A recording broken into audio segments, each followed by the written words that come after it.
All right. Hello, friends. How are you doing?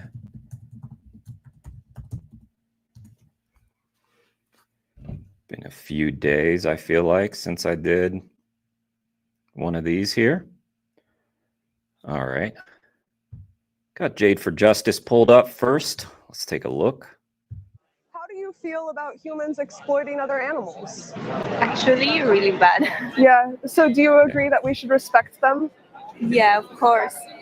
But is it really possible to respect somebody if we're using them for a selfish purpose? I don't think so. I agree. So, veganism is the ethical principle that humans should live without exploiting other animals. That means respecting them as individuals instead of treating them as objects or resources. Do you agree with this principle? Yeah. Do you know what the advantage of going vegan is? No, actually, I don't. Well, for them, for the animals, it's that they have one more person standing on their side, standing for justice. And for you, when you decide to go vegan, you can say that you respect them and you won't be being a hypocrite. Okay. If you were in their position, the victim's position, how soon would you want somebody to act for you? Yeah, especially the way all the process works is very like I don't know how to say that word in English, but like horrific. Yeah. The way all the process works, like It is. treating animals like trash. Right. Like objects, right? We're objectifying them. Like, oh, you're my piece of meat. You're my milk machine. You're my egg machine. That's not respect ever. And there's really no respectful Hello, Ben. Good evening. How are you? way to exploit somebody else. So if you were them, how soon would you want somebody to stand up for you? Right now, actually. Right. Do you feel like there's anything stopping you from going vegan? I don't think so. I think it's just that we look resources and information and Right. Which you have a smartphone, you can find it all out, right? Exactly. So will you be vegan from now on? Yeah. Yeah? Okay. What you'll try? What do you mean by try though? Starting like looking for more information and But you have all the taking information action. you need, right? Right. Cause it's just a decision to respect them, you know, like you and any information that you might be looking for, you can find in seconds on your phone, right? Yeah. So will you like stop treating them as a resource today and be vegan today and every day from now on? Yeah? Yeah. Thank you. Handshake on it? Okay. Because you're not promising me, you're promising them. Yeah. And do you agree that we should be standing up for them like what I'm doing? Totally. So It's really nice the action. yeah, it's urgent, isn't it? Yeah. So don't just be vegan and be silent. Also use your voice to stand up for them, because that's how we're going to liberate them. Will you do that? Yeah. Great. Yeah. Nice. Good character. Thank you. Yes. And you know, if you have like 5 minutes. No defensiveness in that lady. That's awesome. Very cool. Very cool. Good job, Jade. Jade may have just created a vegan and an activist on the spot. I don't know, Jade. Who is that? Who is that? Yeah, the lady that you're talking to also, she just no pushback whatsoever. No pushback. Very mature. What's up, Alicia? Nice to see you. And you want to join us in this art installation right now, I could put you in there. I'm like waiting for someone, so Okay. right now I can't. But I understand. But are you from here? I'm from Valencia. Okay. Well, we have a chapter in Valencia. So if you would like to join our organization in Valencia, would you like this card? You can find out. Here you can find information about how to be a strong voice for the animals. It will empower you. And you can also join our cube in Valencia. And even if you don't join us, though, you can still stand up for animals in so many ways. Just talking to people you know, talking to people you don't know, and stand up for them. Thank you. Yeah, have a Jade, you seem to have a knack for just getting great conversations with people, and you seem to not get a ton of pushback, and maybe it's because you just have a way about you that is direct and confronting at the same time, but for some reason it doesn't hit too hard. How since you're here, how does your typical conversation go? Double tap to like. Yeah, do that. Last cube I did, I only talk to horrible people. I have a lot of conversations where people don't go vegan. Yeah, that's just gonna happen. So yeah, so you don't always post some of those conversations, I guess, but yeah, some of those ones make for good content too.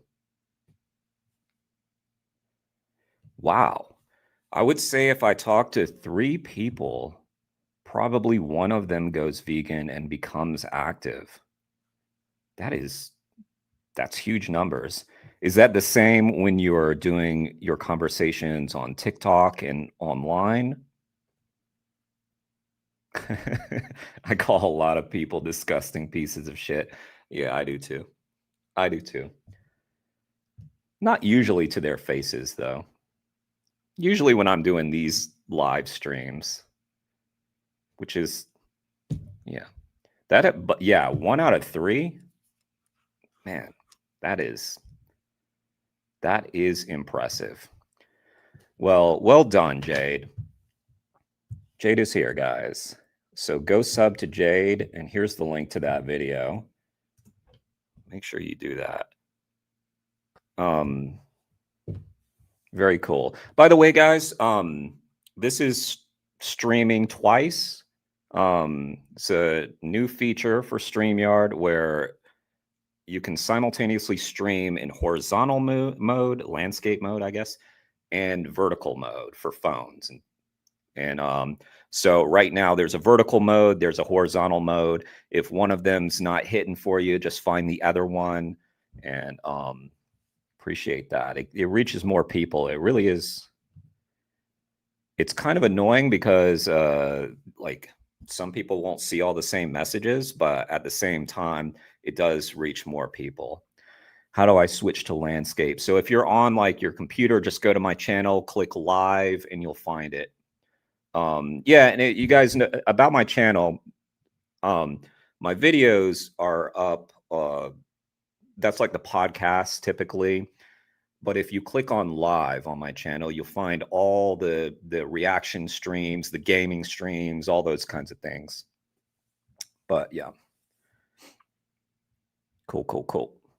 All right. We've got the dream collab going on right now, guys, because look who it is. We got Mel, we got Steve. That's the usual. But who's that? That's David. What? 4-year-old vegan is there with Mel and Steve. So let me just go ahead and put Mel and Steve. 40-year-old vegan.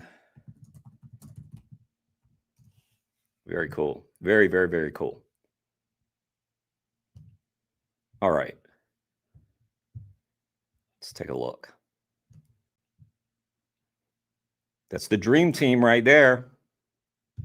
We went to go and check out a slaughterhouse that had been shut down, but we didn't expect to see somebody inside when we arrived. This dude, ex-slaughterhouse inspector. So I encourage all of you to watch till the end and go watch the movie Dominion on YouTube. You can see what happens inside these facilities. There's a reason why this place is shut down.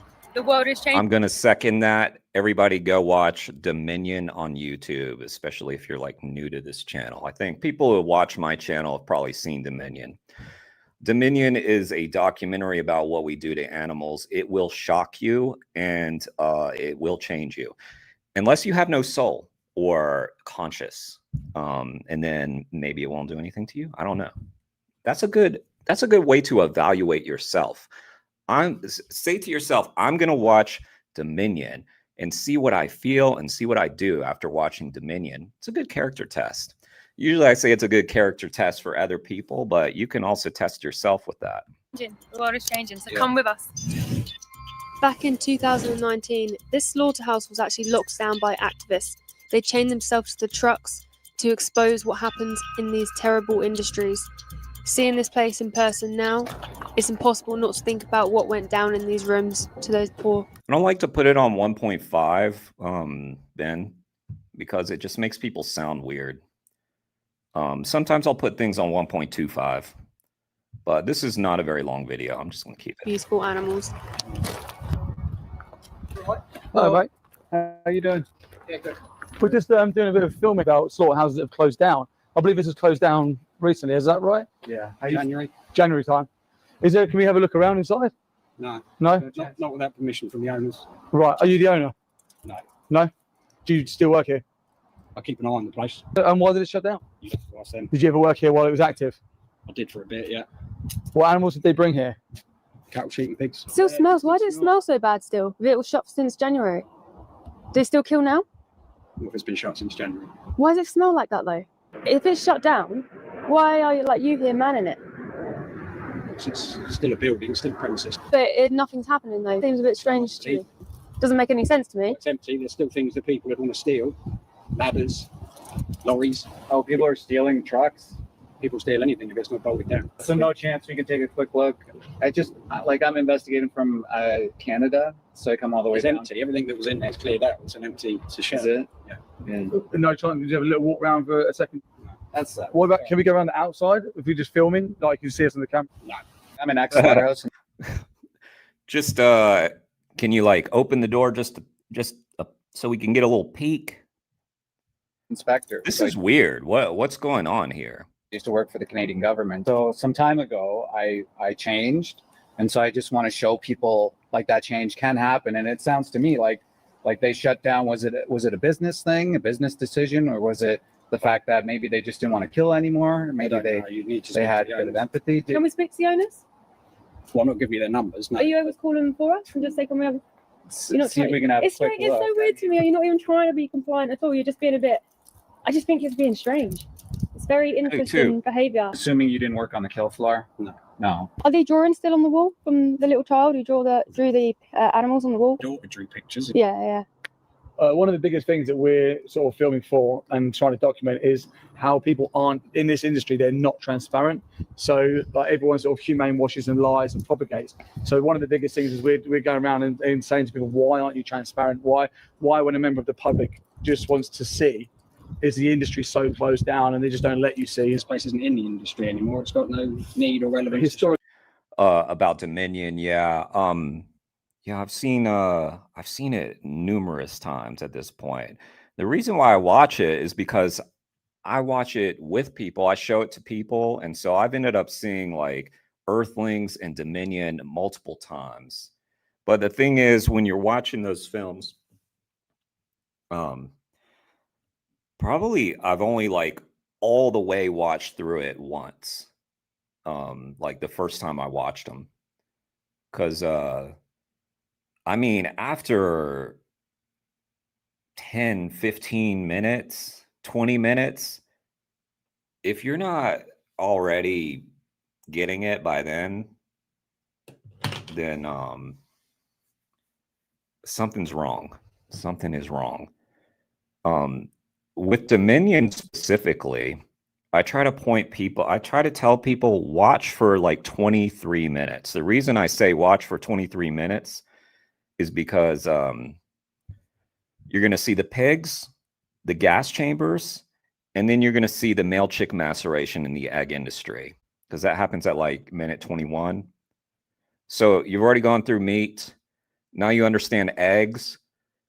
And then somebody's going to say, yeah, I take your word for it about dairy. I don't need to see it. I don't need to see it. I understand. You just explain to them at that point. Yeah. But there's something about watching, if you're vegan, there's no reason why you need to watch these unless you're showing them to somebody. But there's something about, because people will say all the time, I've seen the videos, and they may not be lying.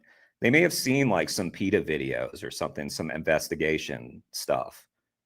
But if you're seeing something for like 2-3 minutes, it doesn't hit the same as when you're just like bombarded for like hours. And it worked on me. So I always just like point out what worked on me. Did an accidental slaughterhouse walkthrough yesterday, which was horrific, by the way. Not IRL, though. What you mean? Accidental slaughterhouse walkthrough. Not IRL. What's up, Spooky? Nice to see you. Guys, Spooky was being so awesome yesterday. Spooky is the shit. Yeah. Yes. Sorry, I'm just trying to catch up here. 15 minutes of Dominion, Neil. Already vegan, need to protect. Yeah, protect your mental health. You don't need to do that. Yeah, Spooky was donating in everybody's name. It was awesome. Spooky, you rock. For people who don't know who Spooky is, that's Sabby. It was, wasn't it? So there's nothing to see. It'd be pointless wasted your time. But for us, it's of interest, right? We just mentioned the history. It's not going to happen, I'm afraid. So You can't call the owner? No. Why not? A, I don't really want to. B, I'm going home in a minute. So they still pay you to just sit in the office? Yeah. If I had a business, I think that's a silly thing to do. You just shut the gate, wouldn't you? You can depart. Definitely doesn't make sense to me, because you wouldn't have a business and then employ someone and pay someone to do that and work in an office where it doesn't even run, when they could just shut the gate to protect things. And you've got cameras and CCTV, so you just operate from home. Surely that makes sense to you, while that doesn't make sense to me. I could possibly understand it, yeah. Well, hopefully you can get a new job where you don't ever have to harm animals. Something that your child can be proud of you for. You don't want to take away their compassion. Obviously, if they're drawing animals, they're naturally compassionate towards animals, and I'd hate if that was me and I knew what my dad did for a living. But everyone can change. Everyone can change. So I hope you do change, and I hope, you choose to be compassionate. Well, thanks for your advice. It's good. It's good advice. A bit shady for me. We're just leaving the supposedly shut down slaughterhouse. What's your thoughts, everyone? Yeah, it was really weird kind of walking in and seeing the employee, and he just seemed so chill. It gave me a chill, honestly. We were asking to take a peek inside, and he was like, no, I don't think it's a good idea, talking about health and safety. He just didn't want to share anything with us, did he? No. It's it always, I find it suspicious when you give the industry an opportunity for transparency and they never take it. We've had it before. We've walked onto dairy farms and asked for transparency. They won't allow it. You now been to the slaughterhouse. We just asked for transparency. Can we just open a door and film inside? They won't allow it. Why is there no transparency? And why is someone working in a slaughterhouse supposed to be shut? It's just all weird. It just doesn't make sense to me whatsoever. I think where's your money coming from then? If it's shut down, you don't have any other places. Like, it doesn't make sense. You would divert the calls. You would just do the paperwork at home. The thing I'll add on too is that the smell. Yeah. This place has been shut down for how long? Since January, and the smell is just rancid. Let us know what your thoughts are in the comments, and we'll see you on the next one. These places need to be shut. Well, so if the place is secretly operating, then that would explain the smell. And if it's not operating and it still smells like shit, that's a pretty bad commentary on how disgusting those places are, that it could still be rancid in there 11 months later. Down. They need to be shut down yesterday. And it's not acceptable anymore. And I'm not going to accept it. But it wouldn't surprise me. Those places are disgusting. One of the slaughterhouses that is near me, when I went there recently, had to park fairly far away, or decided to park fairly far away. And as soon as I got out of my vehicle, the smell was like overwhelming. On a windy day too. on a windy, rainy day, which usually can like, mitigate the smell somewhat. But as soon as I got out of my vehicle, and like I said, the slaughterhouse was pretty far away from me. Yeah. Imagine like being in that town, and there's like a little shopping center right next to it too, where like people are like getting food. They must just get used to it over time, or probably don't. They probably don't. Disgusting though. Yeah.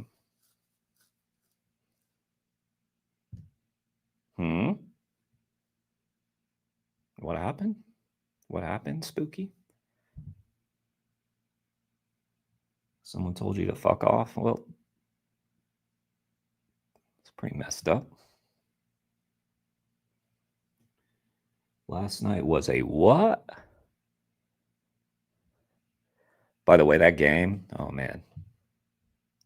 I don't know if y'all know, but I stopped like right after you left. So there's going to be a part 2 tonight. All right. What else did I pull up? Oh, guys, if you haven't seen this, oh, you're going to love this. Oh, you're going to love this one. This is the Animal Activism Collective channel. And these are activists with ICAW and AAC. And yeah, anyway. Check this out. Called out. Activists confront Denise Naguib over animal welfare concerns. So this is someone who works for Marriott, and Marriott has been the target of a campaign to get them to keep their promise to go cage-free, a promise which they have broken, and has made them the target of some of the ballsiest activists we have in America and across the globe. And guys, if you didn't know, and I know let me just explain, we're all abolitionists, but the group ICAW, which is the International Council for Animal Welfare, has been supporting grassroots activists like mad. So do not sleep on that group. They are making a lot of stuff possible.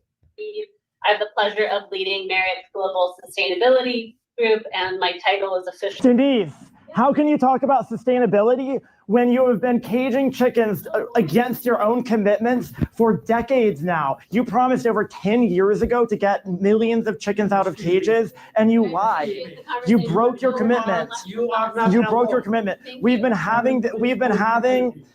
You've been having this conversation for years now. You promised to get the chickens out of cages. It's over 1 million chickens who can't even spread their wings. This is literally illegal in some places, and Marriott is continuing to do it.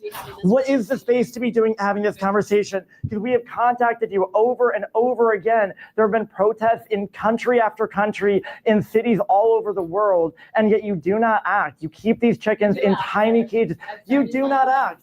The majority of your chickens are for egg-laying hens are still in tiny battery cages, and you know this. You hide behind your numbers in the United States. Look at it globally. You could end this year.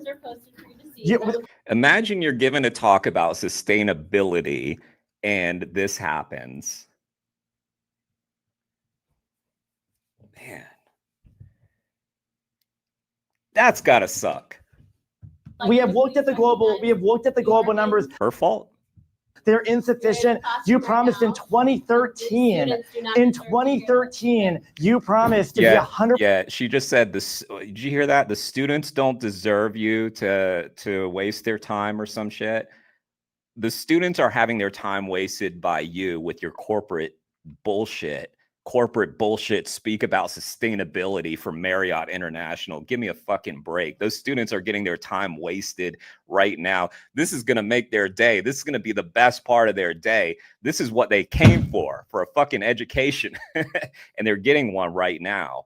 They weren't getting one before this activist stood up. % cage free by 2015. You then moved your deadline to 2025. Now you're breaking that too. You are not alone. Imagine instead of a 5-minute disruption to your talk, you had to spend your entire life in a tiny battery cage, Denise. It is disgraceful. Why would you do this?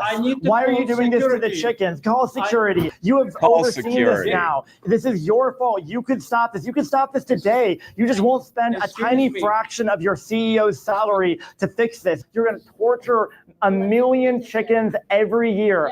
Absolutely. So if this is like a college class, this is a weird guest to have anyway. But I'm telling you, like, you're sitting in a college classroom. Your class is probably has something to do with sustainability, and you got the CEO of Marriott. I'd be like, huh? What? For what? What am I paying for? What are my parents paying for? My education? What is this shit? What the fuck?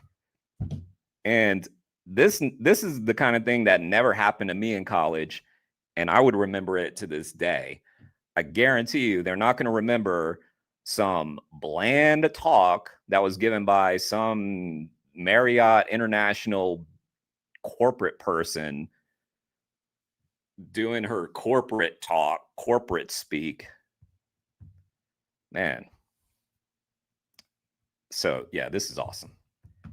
And it gets better, guys. Why are you doing this? Please help yourself to the outside, because this is not the place to have a They would love to be outside their cages, Denise, but you won't let them. They would love the freedom to go outside, but you won't allow it, Denise. Shame on you, Denise. to the outside, because this is not the place to have a They would love to be outside their cages, Denise, but you won't let them. They would love the freedom to go outside, but you won't allow it, Denise. Shame on you, Denise. Shame on you for doing this. This woman is a disgrace. She has no right to talk to anyone about sustainability, about ethics. She is a monster. Nice. Have a nice day. Thank you. Wait. Is it done? It looks like we still got some time left. You know why we're here. Over a decade ago, your company, Marriott International, committed to get every head that lays eggs in your supply chain out of cruel battery cages. It's been over a decade, and you have still not fulfilled your promise to these animals. Until Marriott International gets every single head out of cruel battery cages, we are going to keep showing up. We'll be outside your hotels. We'll be outside everywhere you are, raising awareness for your victims. It's really funny when it's like it goes right to the heart of what they're talking about.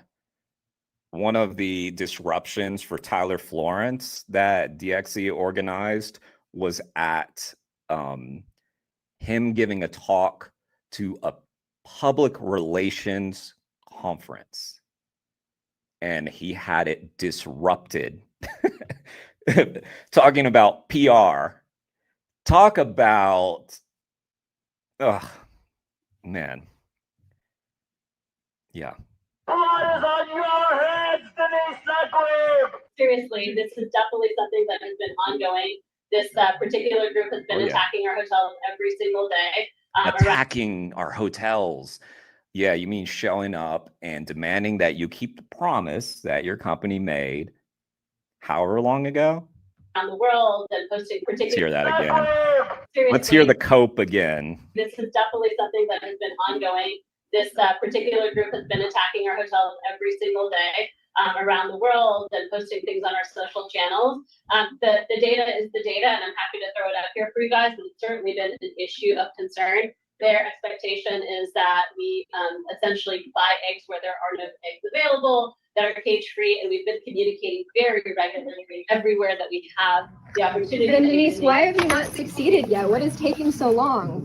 You Oh no, tell us there's that more. you're publishing this data, but you're not making good on your promise. We know that the supply exists for this. Other companies have gone cage-free, and yeah, we're going to keep showing up to everywhere that you are. It's also great that I think was it Dom.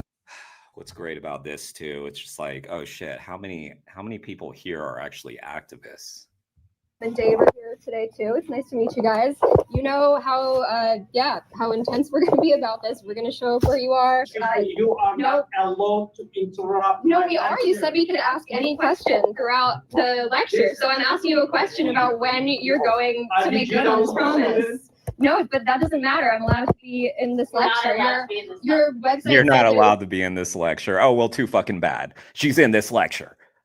Deal with it. It's open to everyone. We're going to show up wherever Denise and her colleagues are. Let the hens leave their cages. I don't buy a single egg for my company. Who's in the supply? Like, who's up there? Who would be the person that we should be talking to? I hope that's the case. I haven't seen that happen yet. Yeah. Well, thank you all for your time. Please remember that Marriott cages chickens. Marriott don't belong in cages. Set them free. Get them out of the cages. And this whole ends. This campaign ends as soon as you end the cages for the hens. Dude, if I was in this class and I had nothing to do with this protest, I would join the protest. Even before I was like an animal rights person, I'd be like, excuse me, no, it seemed like they had some serious questions about you, and you're up here talking about sustainability. Can you please address them? By the way, I'm a student. I'm here for this lecture. Can you address that in a sufficient manner, please? Come on, let's go. You have blood on your hands. You are animal torturers. Stop. Let me catch up on the chat. Let me just make sure I'm not. Yo, what's up, Kane? Nice to see you. UK freedom fighter, Brett, Alicia.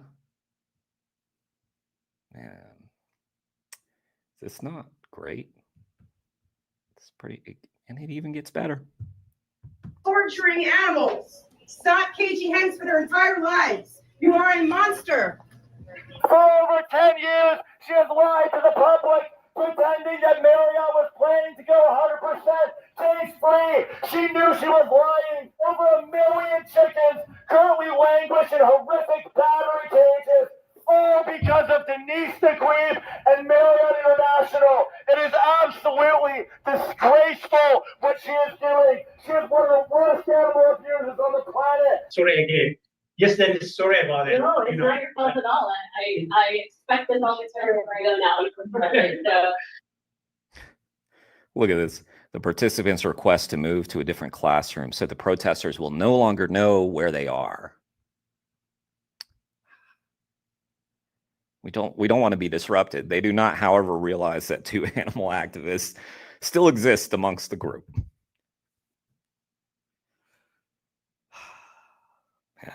I'm here because it's been 10 years, Denise. 10 years since you made your promise, and you know that you are lying to all these people when you say there's no way and there's no supply because you have credits, Denise. This is up to you and your financial decisions. You can pay for credits any day you want it. This is a financial decision. It's your decision to keep chickens in cages, and you are. Hey, Denise. Denise, are you enjoying the new room? Shame on you. At least you found a new classroom. You should be ashamed of yourself.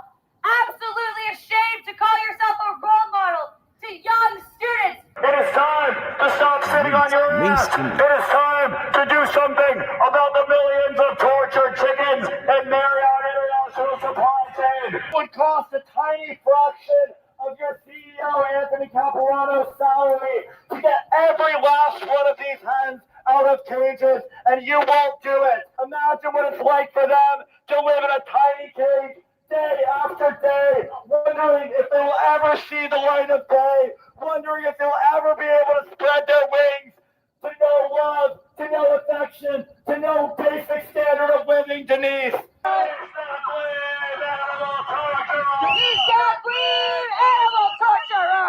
Students and faculty at George Washington University, we apologize for all the noise, but the reality is right now, an animal abuser, Denise Nagwib, is teaching in one of these classrooms.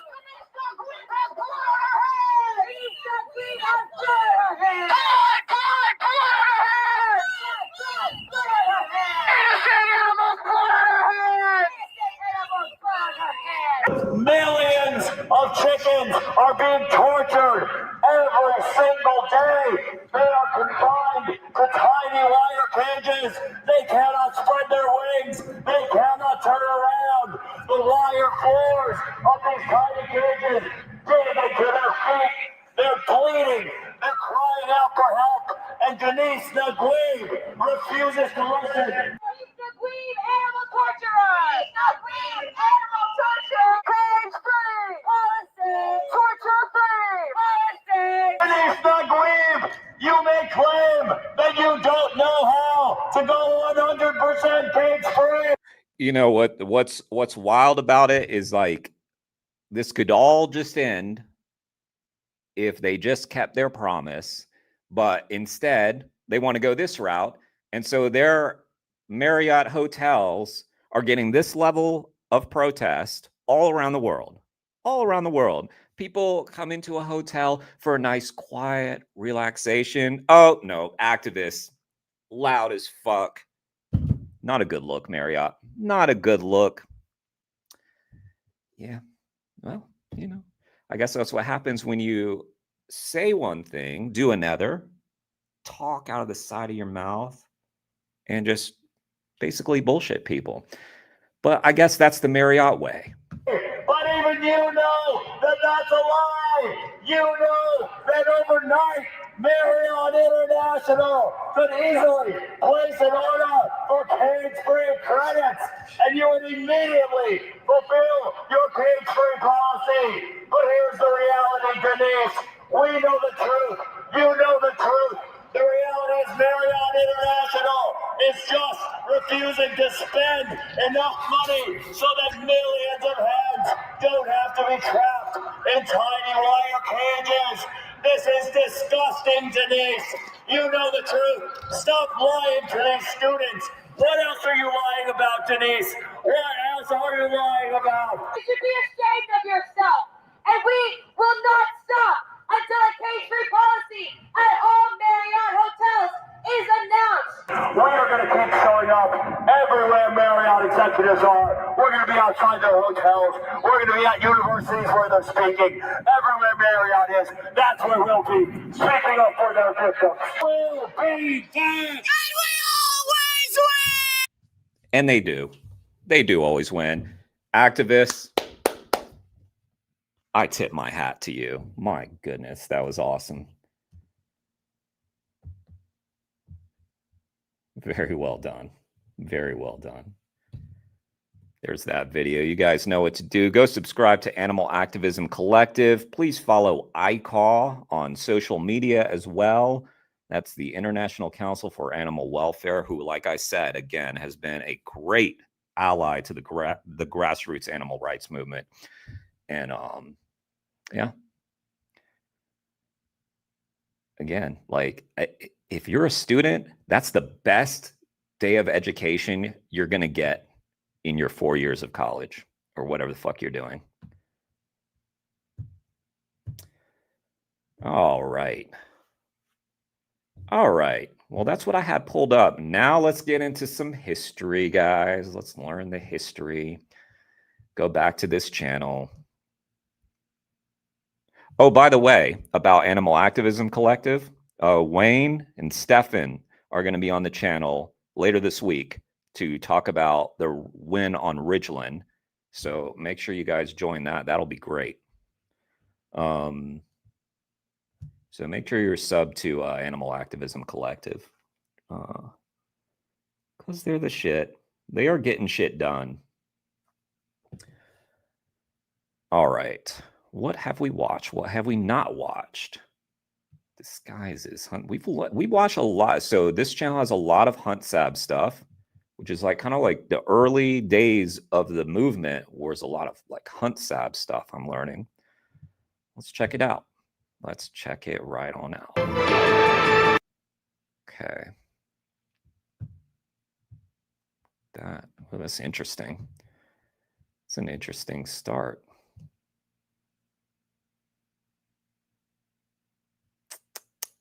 Axel is live in a mall. Alrighty. Guys, make sure you're sub to Axel as well. Let me see. Maybe I can put a link to Axel. Yeah. Put a link to Axel.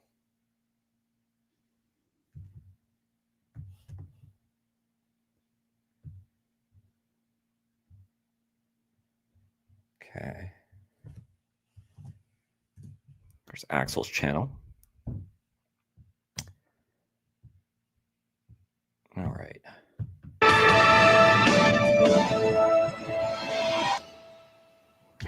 9 a.m. outside Disguises. Manchester's Piccadilly Station.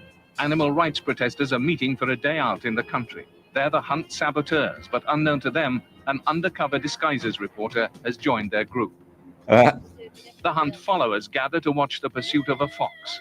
Confrontation. Wait. We should get the description of this video. Should learn.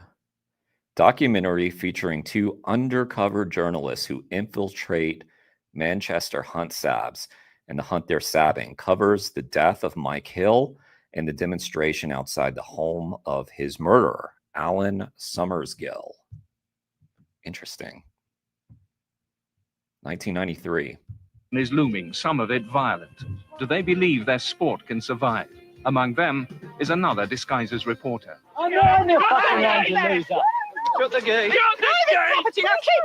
Mind your droppers, man.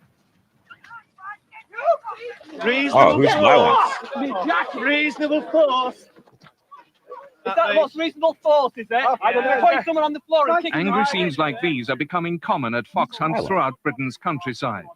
To the hunters, their sport represents a way of life that's frequently misunderstood by badly informed outsiders.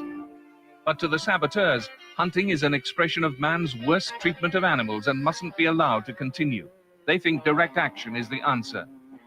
In this battle of the countryside, it's not just a fox's life, it's the uninformed outsiders. Someone really went all out on the music for this little piece here. reasonable force, is it? I don't know. Putting someone on the floor and kicking them Angry out. scenes like these are becoming common at fox hunts throughout Britain's countryside.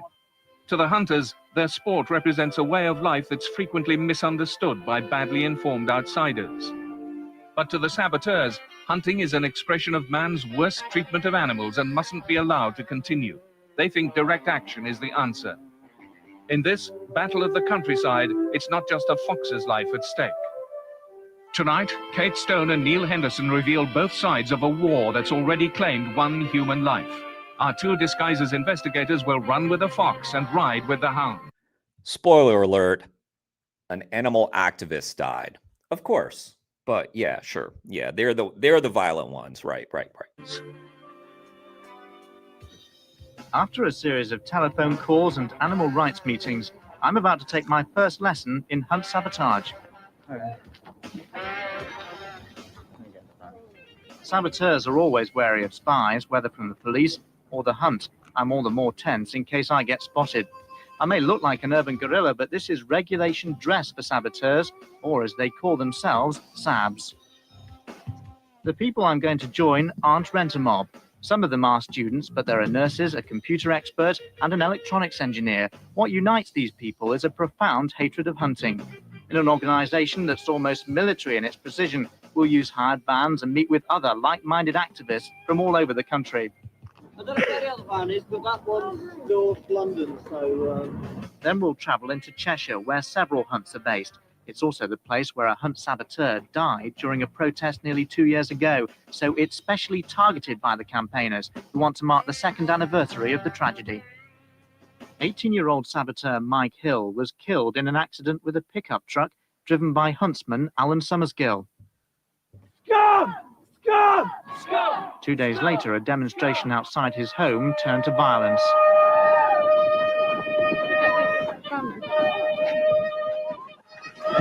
A Granada television news crew was bundled away by protesters to prevent them filming the attack on the house.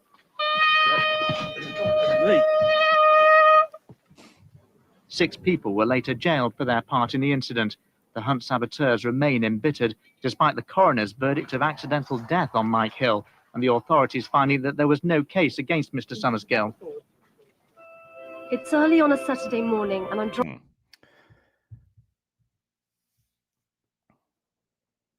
What's up, John Caltag? What's up?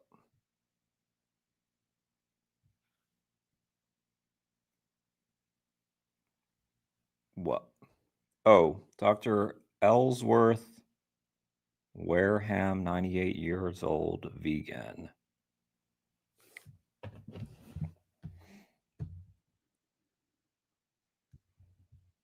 Let me check.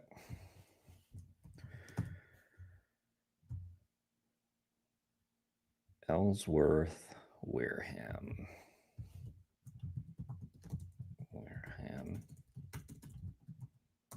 98 years old.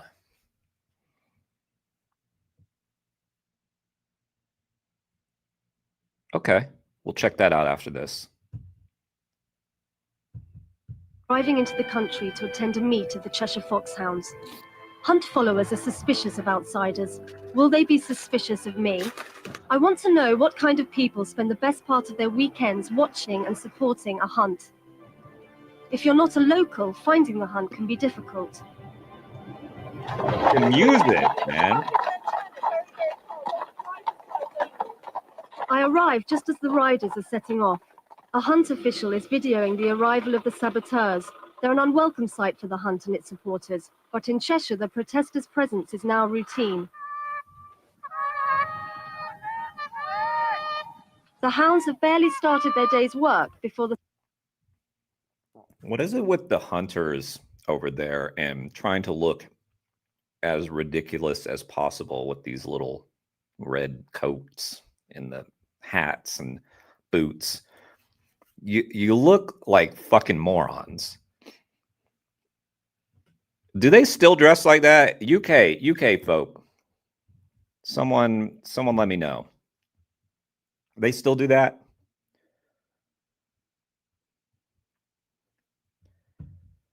Saboteurs try to intervene. I am escorting you off. Come on. I am escorting him off with his horn.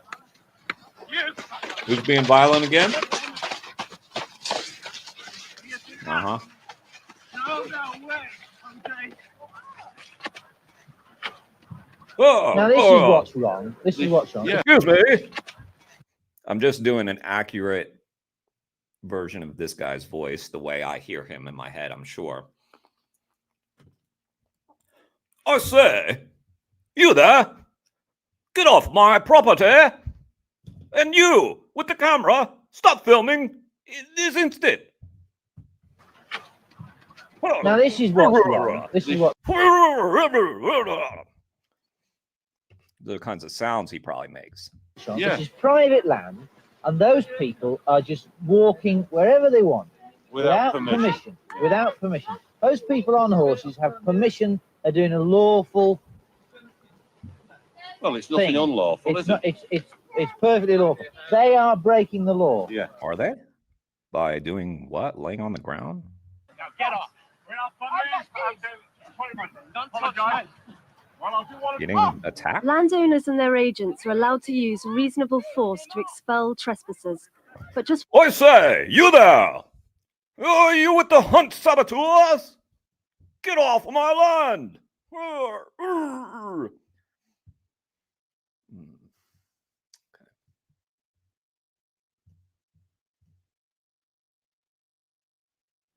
John, did you just work out Spooky's name? Because I haven't even. Sabby Cops. What's it mean?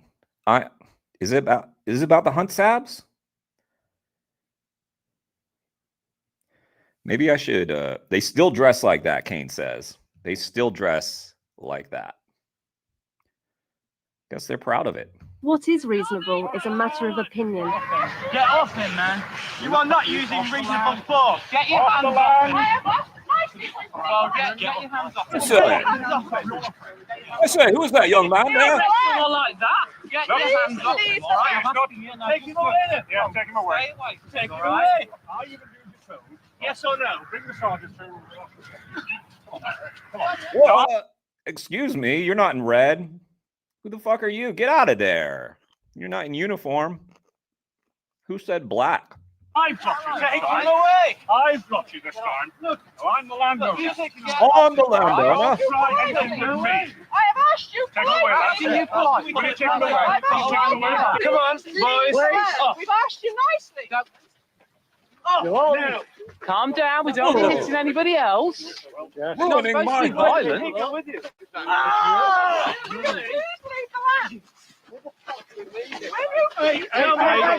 No.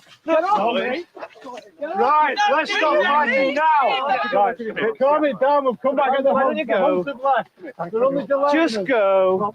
They're only delaying. Just go. Good. Well, listen. Oh, there's a lot of them wearing black. So why is this guy so special? Is he like the leader? The hunt is determined to carry on with its sport, but the presence of the fox is almost incidental as the saboteurs keep up the pressure.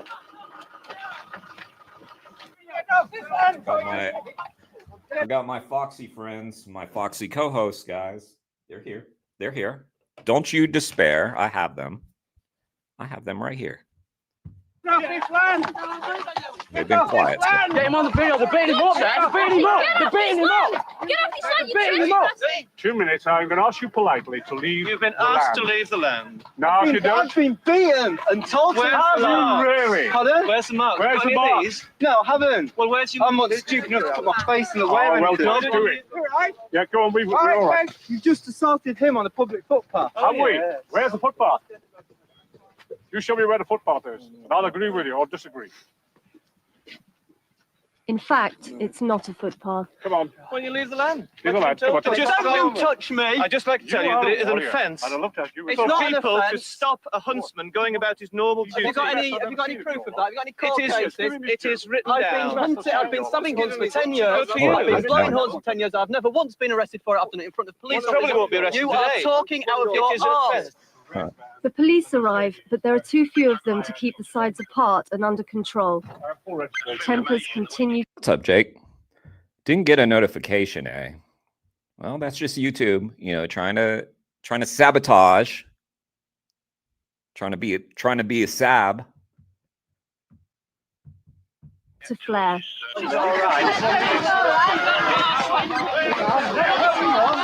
Come on, lads, let's go. No, you go.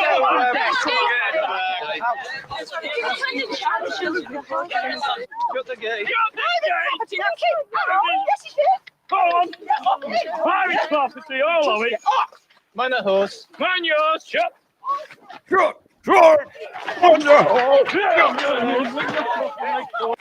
Irish property, all of it. He even did the cartoonish voice that I was doing. Man the horse. Man yours. Shut.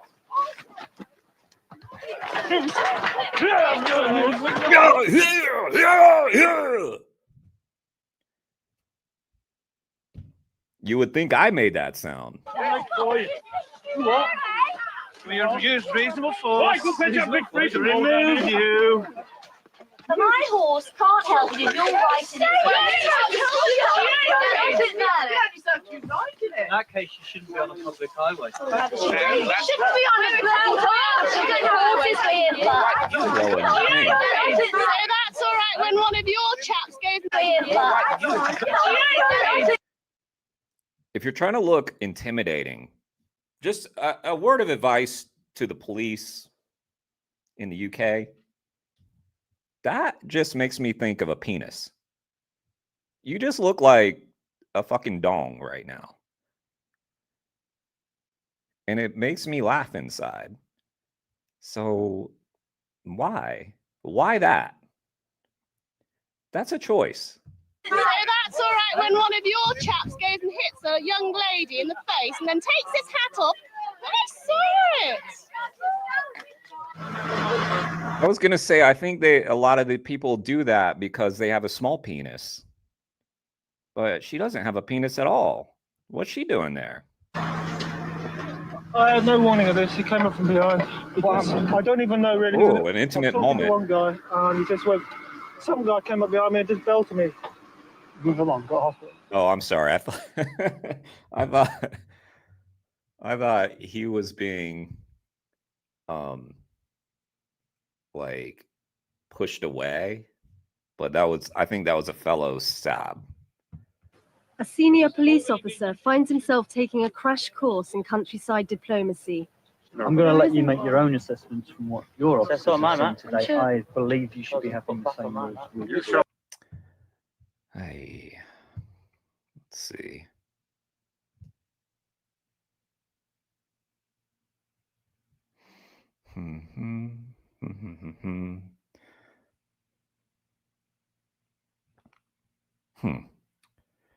Yeah, I don't know. The notifications work like half the time. I don't get it. I really don't get it. Well, I intend to have this. In fact, I've just been speaking to one of them, as you well know. I've also made it quite clear, and I make no secret about it now, is that the same applies to them. They have a lawful right to hunt. You have a lawful right to peacefully demonstrate. Neither side have got to go over the top, and the difficulty is when that situation begins to arise. What we've got now is an allegation from your side. Yes, we've got an allegation. We've got an allegation from the other side this morning. What I'd ask you to do is to disperse and, by all means, demonstrate, but do it peacefully. At the end of the hunt, the followers repeat some bizarre rumors about. He just said, by all means, protest, but disperse. Well, then it's not going to be a protest if they disperse. So that's going to be a no. The saboteurs. Well, would you get out on a Saturday morning and do this if you weren't getting paid for it? I don't want a car be running around fields, causing a nuisance and disturbing everybody else's way of life. For nothing. One chap was speaking to a lad, he was on a horse, he said, why are you here? What do you do this for? And he said, don't know, he said, but I can't afford to live on what I get. I'm a student. He said, I get paid for this.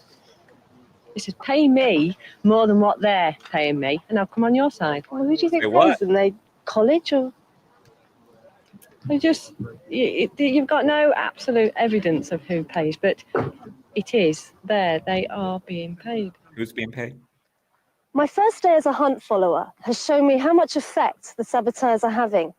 They have created a siege mentality amongst the hunt supporters. Good. Even just by turning up to watch the hunt means that people are suspicious of me.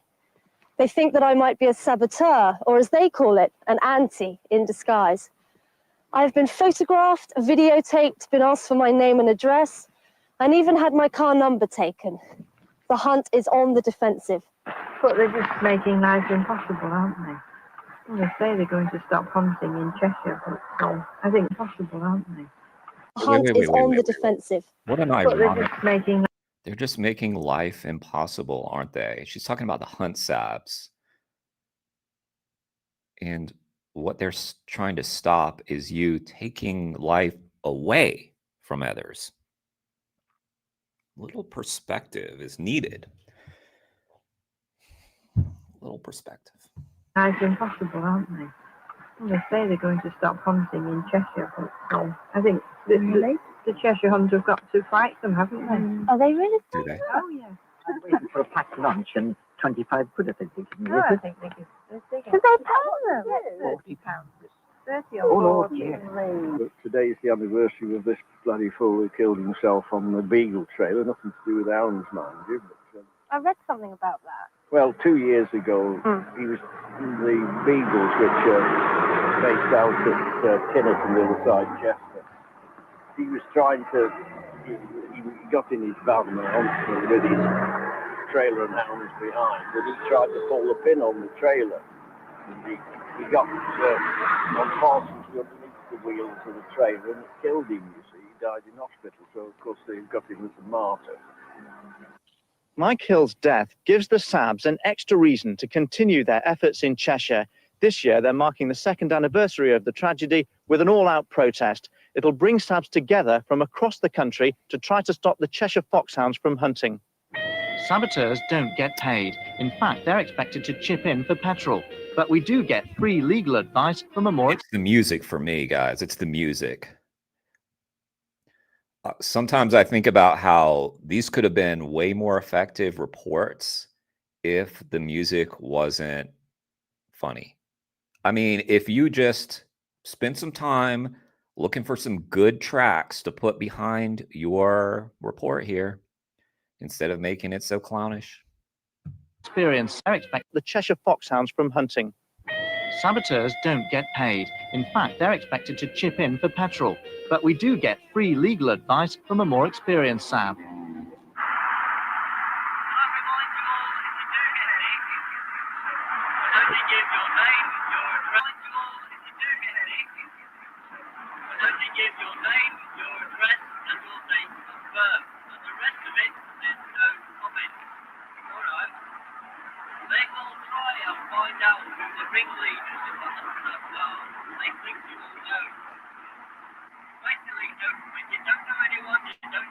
Yeah, a lot of people don't know that you don't have to communicate with the police, even when they're asking you questions. A lot of people don't know that. In some states in America, you may have to give them your name, but you have the right to remain silent. You could just not say anything. In fact, I know people who've said that when they've gotten taken into custody for doing some form of activism, that they have just like not said a word, not answered them about the weather, about whatever, because they're just trying to get information out of you about other activists. And if they're arresting you, why make their life easier?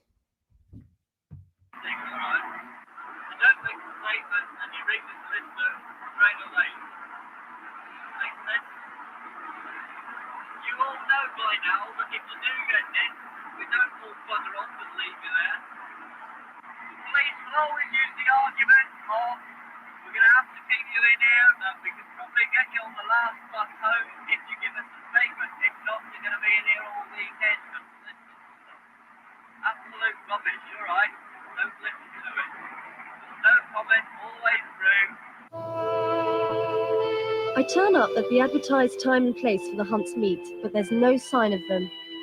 I decide to ask around.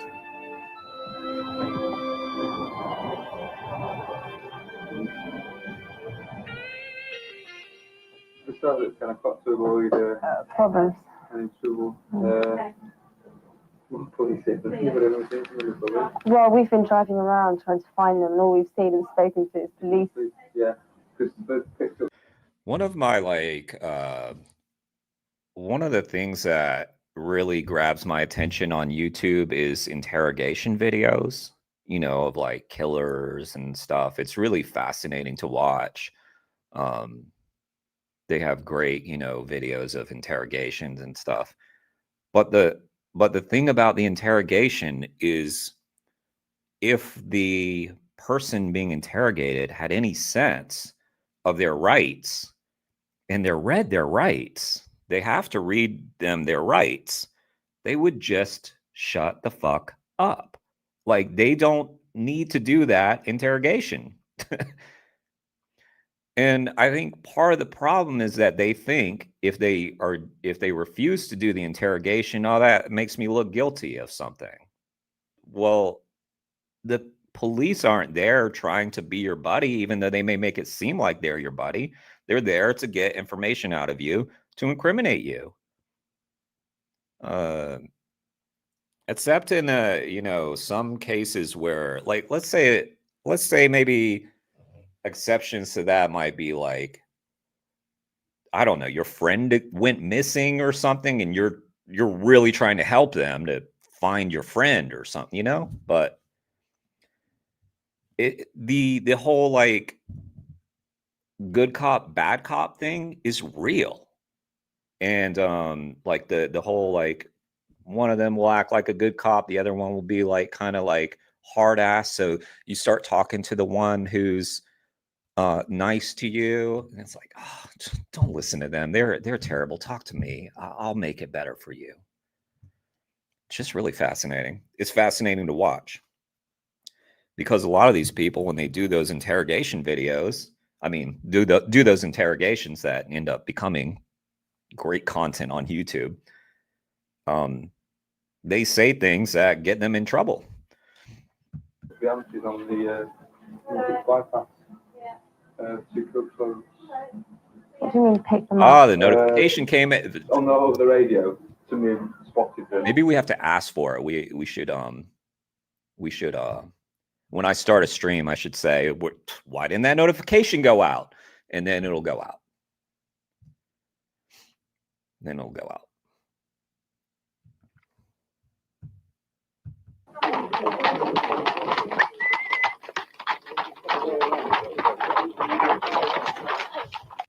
Yeah, you do. So like Kane,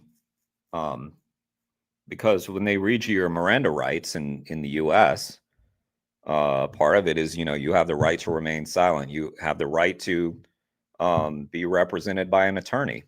And if you can't afford an attorney, the state will provide one for you. So you can get a public defender. When I do catch up with the hunt, I find that they have hired a team of private security men as stewards. Right across the road. You're in the wood. The Sabs are soon on the scene. At the vehicle. Sorry, I think we're going to go down there. We're going to come down here. The huntsmen decide to try to decoy the protesters into the wrong stretch of woodland.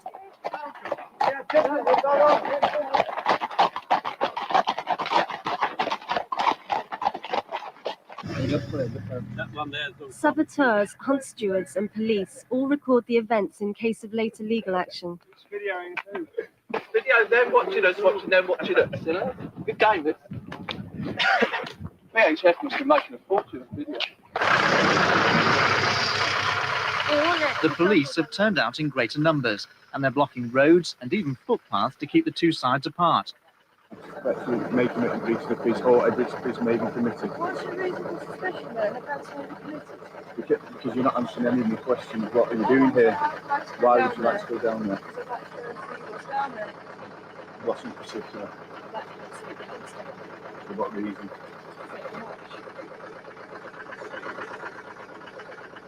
To the Sabs, the roadblocks are a breach of their civil liberties. The officers come in for some abuse from my fellow activists. Right at the end or on the road. Are you joking? It's a private highway. Sorry? What?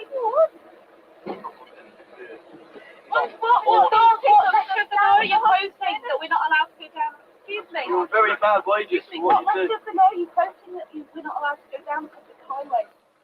How much you get paid to be a fashion? But saboteurs on foot can evade a cordon.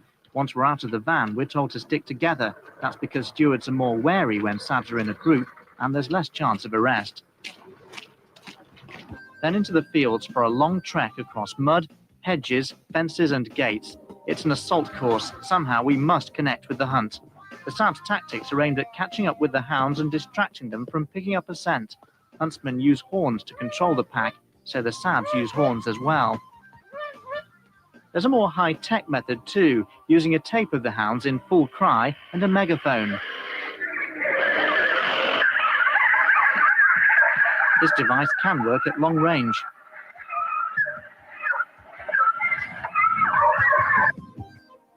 It's hard work because the hunt moves faster than we do. The Sabs have CB radios to keep in touch with each other, and they try to get a fix on where the hunt is from moment to moment. Eventually we catch them, but we're just a little too slow, possibly because after a cross-country hike of several miles, we're too tired to keep up.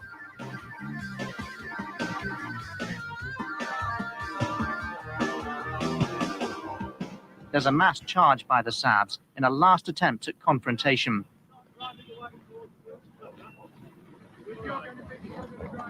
But the hunt moves off down a road and the police seal it after them. This Sab breaks the cardinal rule, which is to do everything together and stay in the group.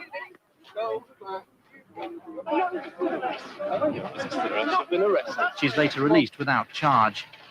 The Sabs are tired and angry. Pathetic police operation I've ever seen in all my life. Pure hunt support. Go on, how's your head in shape? You're disgusting. You really are.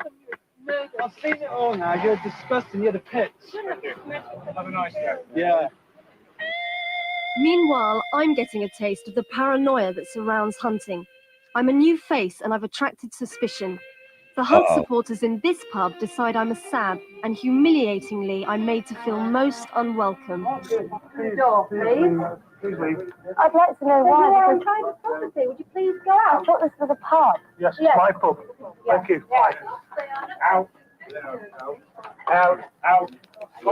Is it a private function going on, or is this a public house? You're against the hunt, aren't you? No, we're following the hunt. You're following the hunt? Yes, we haven't seen anything all day. You're not. You're following the hunt. Out the door, please. Are they, boss? In no way at all. I've been following the hunt for the last 3 weeks. And... Please, don't. Are you Well, empty? Yeah, not at all. Everybody is so suspicious of people they don't know. Why? Well, no, this really angers me. It angers me. Please don't. I understand how we feel. Well, you don't know anything. I'm quite happy to pay my subscription to be a hunt follower. I mean, why? Please leave. Pay my subscription? Sure. My time as a hunt follower is over, but I'll be back. After the day's action, the Sabs meet to discuss. She won't be deterred. Discuss the events, swap stories, and play football. How did they know? She must have been super obvious. Policeman's trying to stop us, block us off the road, and we just fucking drove straight through. Yeah, I can't understand. Policeman was trying to stop us, block us off the road, and we just drove straight through him, nearly knocked him over. It's over. We're killing it. I don't think so. I really don't. I haven't really idea. People weren't with them for so long. No way of knowing. I mean, they got away for a couple of hours. At least all most of the day, really. I've met the Hunt supporters, And? but what about the huntsmen themselves? To see things from their point of view, I've abandoned my undercover role to ride with them. People have travelled from the other side of the country to attend this meet. At least part of the attraction is social. There's a strong camaraderie amongst the riders. Hunting is dangerous and not just for the fox. Riders test both their horses and their nerve. One of the attractions of fox come up to attend this meet. Look at this elitist bullshit right here. Attraction is social. Let's all There's have a strong wine. camaraderie amongst the riders. Hunting is dangerous and not just for the fox. Riders test both their horses and their Yeah, it looks so dangerous. nerve. One of the attractions of hunting is its unpredictability, even when there are no antis about. I've had a few riding lessons, but a strong drink is very welcome before setting out.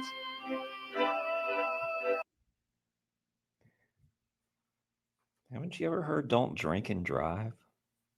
Yeah. Well, hey. She's had a few lessons, though. Hunters say their sport isn't just for the landed classes, but these specially bred horses can cost thousands of pounds to buy. I've hired mine for the day for £75. Not everybody is here just... Guys, I have to reiterate how stupid you look. Does it not matter to you? Have a little bit of awareness. to kill a fox. Many enjoy an exhilarating gallop across country. It's certainly exciting, but also terrifying.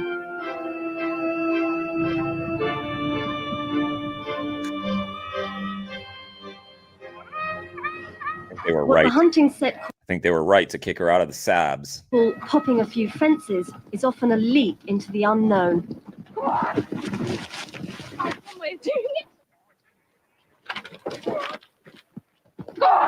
It's a test of courage and skill, and I'm grateful not to fall off.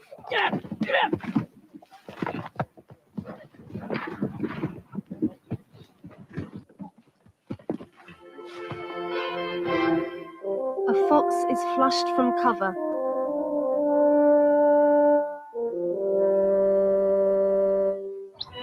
The hounds are onto it. This activity is just so fucking weird.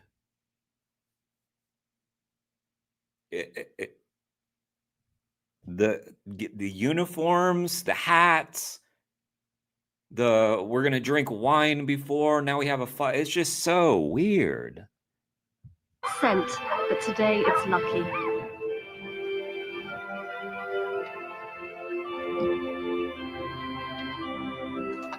Hunters are a tough bunch, undeterred by a sudden spell of bad weather.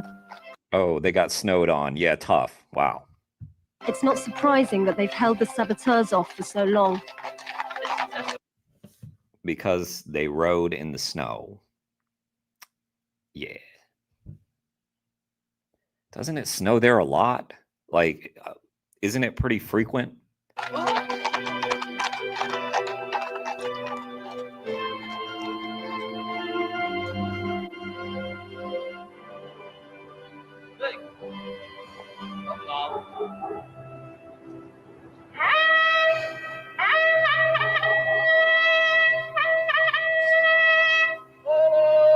The hunt finishes without a kill, and not a saboteur in sight. Oh, what a shame. The music, John, I mean, yeah. The music is, it definitely adds a little bit to this whole thing, doesn't it? I'm sabbing again, this time in North Staffordshire, and there's more trouble. You're not allowed on this land. These two groups simply can't exist in the same space without someone losing their head. The potential for violence is always there. Take gospel. It's right. It's right. What? You're going to do something about it. I've got something to your hand at you. That's good, isn't it? I'm not you with it. That's good, isn't it? You fucking psychopathic lunatic!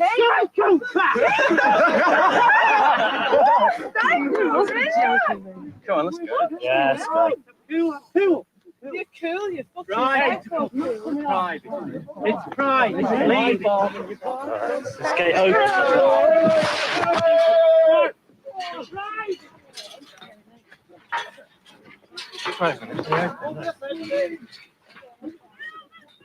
By force of numbers, the Sabs get their way. Okay, so I'm just looking at. Well, we're gonna watch this 98-year-old vegan, Kane.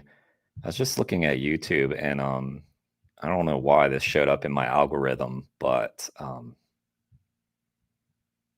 there's a 2021 movie called A Quiet Fart.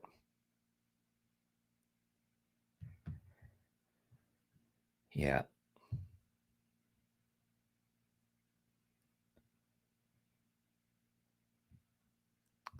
That's something that happened.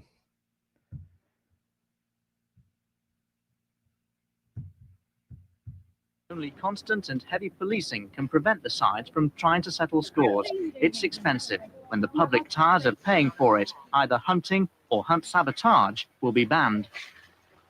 One of the more experienced Sabs told me that the heavy policing and the hunt's need to employ stewards means the protesters are winning. The strategy is to create so many public order problems that hunting is driven underground. The Sabs believe victory is in sight. The hunters believe their sport is being misunderstood by outsiders with no experience of the countryside. Oh, is it being misunderstood? What about hunting? Are they not understanding?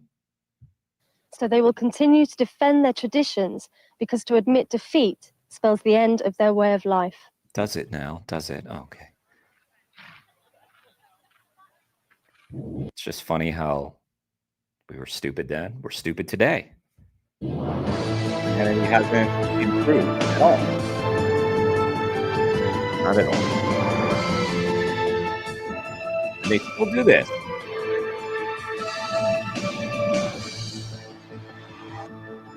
And they still wear the outfits.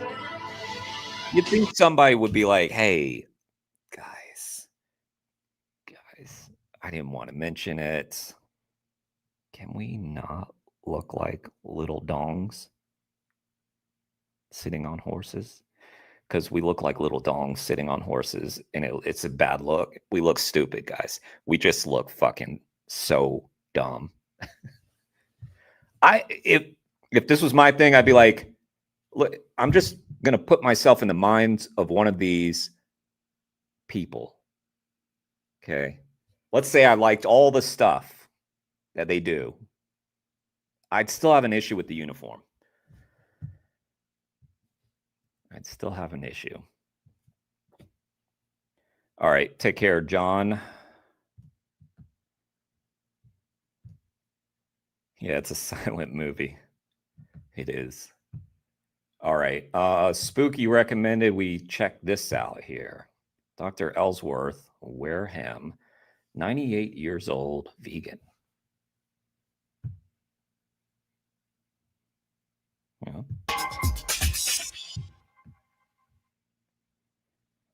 Cardiothoracic surgeon. My name is Ellsworth Wareham. I'm a cardiothoracic surgeon and practice that. I'm impressed that I got that right. This is my specialty all my professional life. I'm 98 years of age, and I practiced cardiothoracic surgery until I was 95.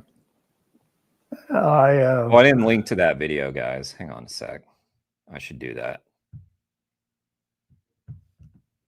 Here's the previous video.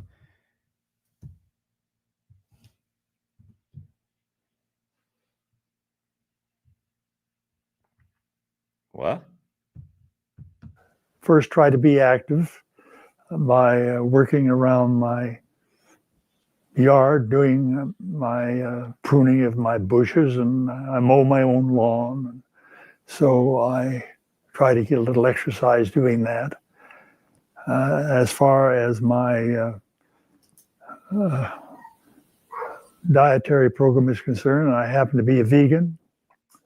I've been a vegan now for about half my life.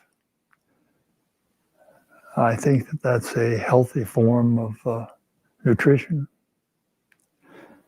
I try to maintain a calm approach to the problems of life and not worry and fret over problems that come along.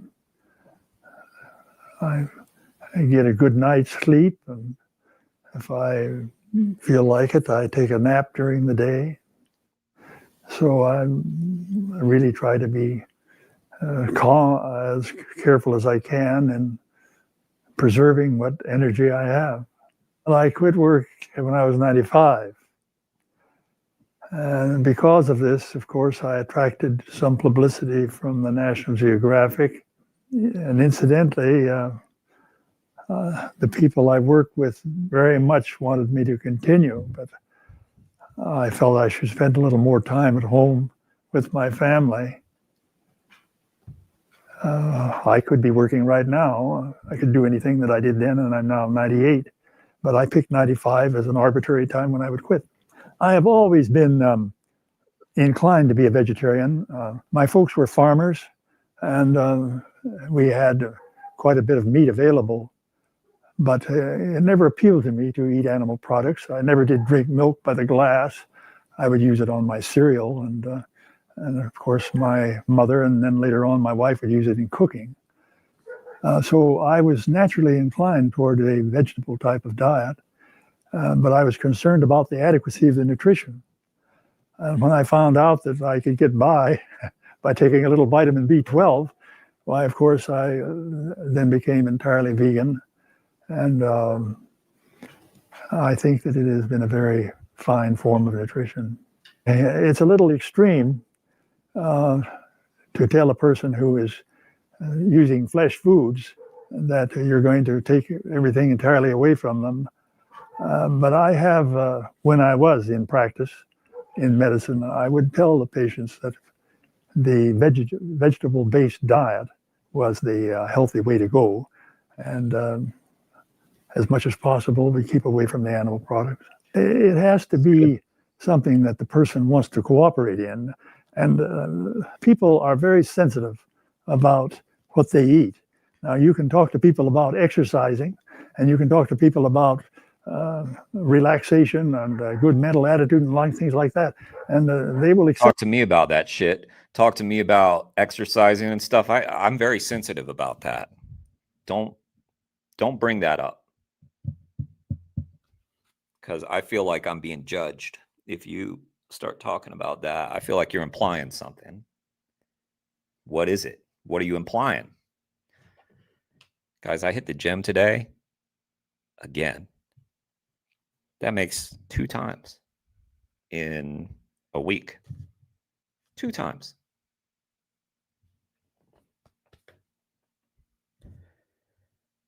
I know it's not a lot, but for me, at this point, that's 2 more times than I did last week. That. But you talk to them about what they're eating, and people are very sensitive about that. If an individual is willing to listen, I will try to explain to them on a scientific basis of how I think it's better for them. I read a statement in the Wall Street Journal last year, I think it was in January of last year, that I thought was quite significant. And it was this. He had it coming. That all tastes are acquired except for breast milk. Now, this means, you see, that if you, as a parent, will start your child on healthy nutrition, they'll like it. But an individual, let us say, who is old, even my age, can change their taste buds. Now, there are a lot of people that take too much salt, and their food they think is flat unless they have a lot of salt in it.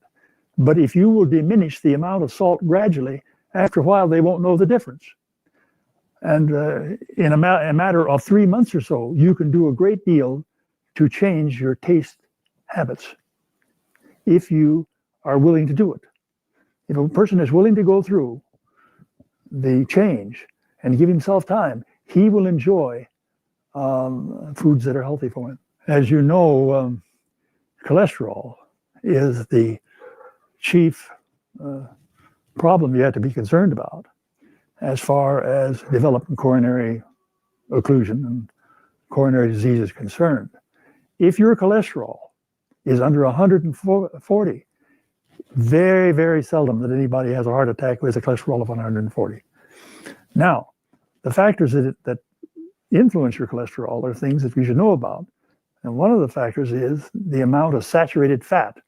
And most animal fat is saturated, whereas the vegetable fat is unsaturated or monosaturated. So you have to avoid the animal fats.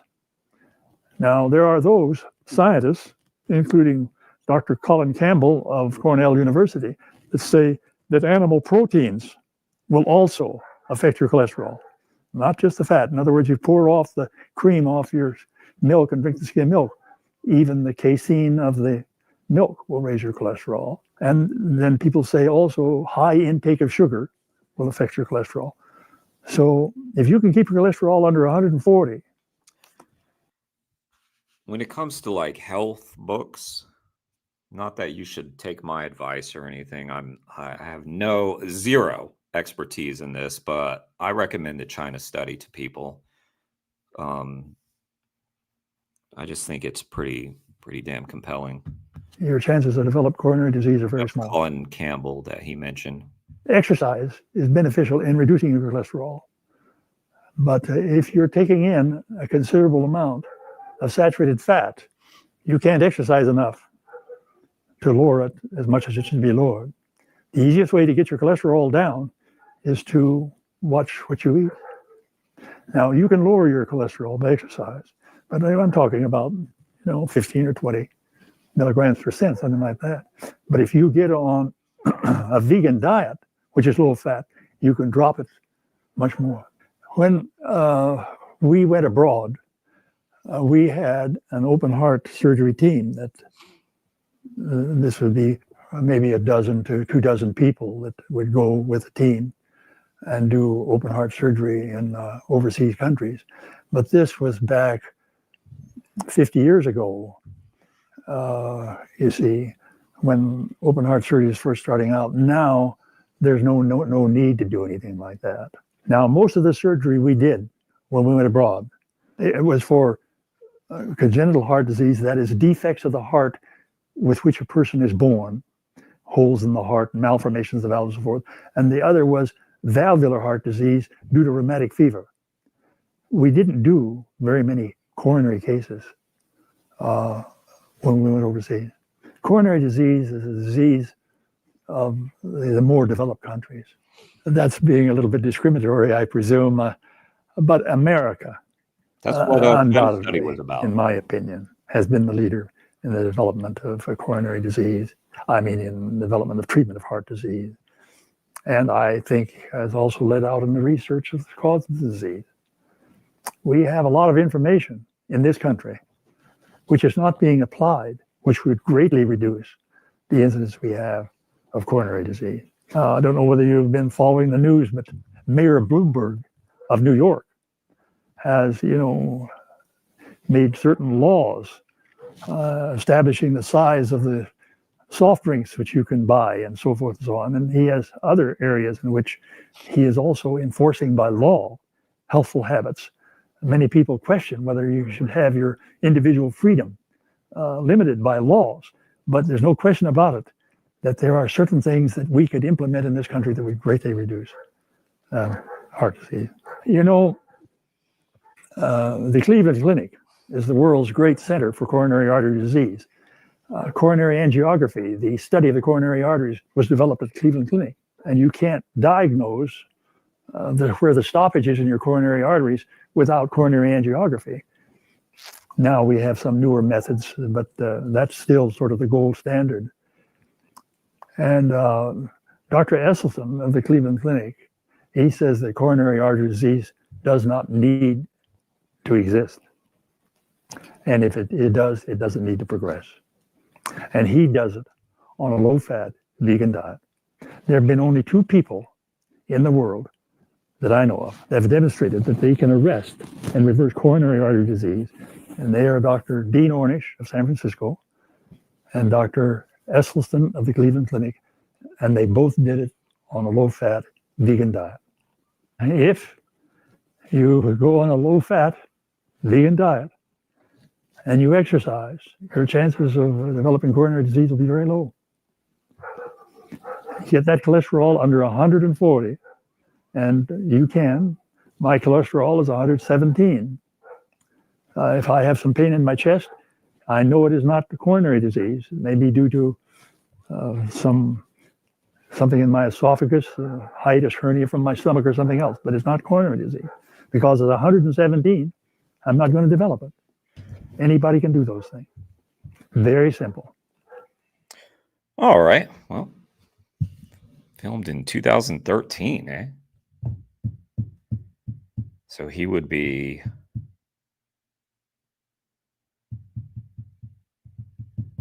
He would be 110.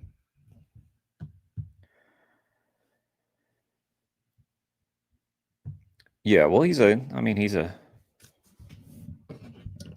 was a cardiac doctor.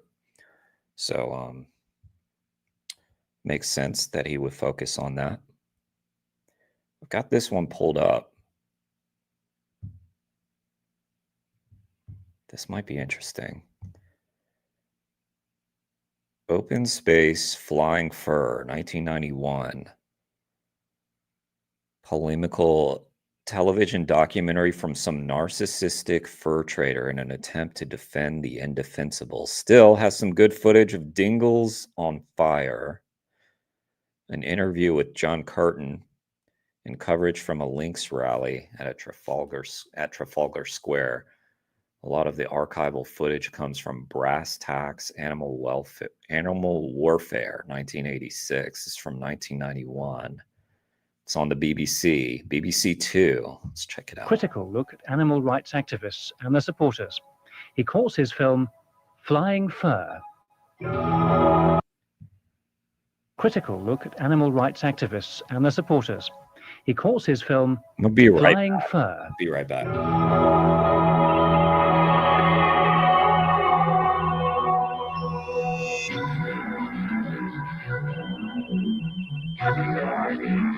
If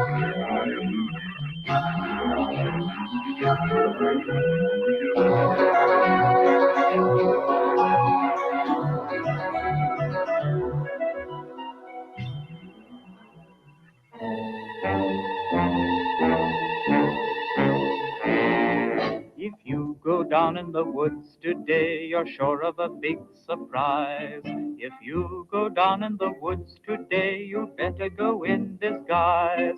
For every bear that ever there was will gather there for certain, because today's the day that teddy bears have their picnic.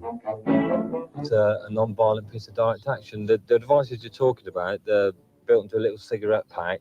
They're designed to go off at night to produce some smoke, to set the sprinkler systems off. They're not designed to burn down stores at all. The only stores that have been burned down, Debenhams in Luton, Dickens and Jones in Milton Keynes, Dingles in Plymouth, they had faulty sprinkler systems. You can imagine if they had a fire in the middle of the day, they didn't have sprinkler systems. Stores burnt to the ground, but you say that's non-violent.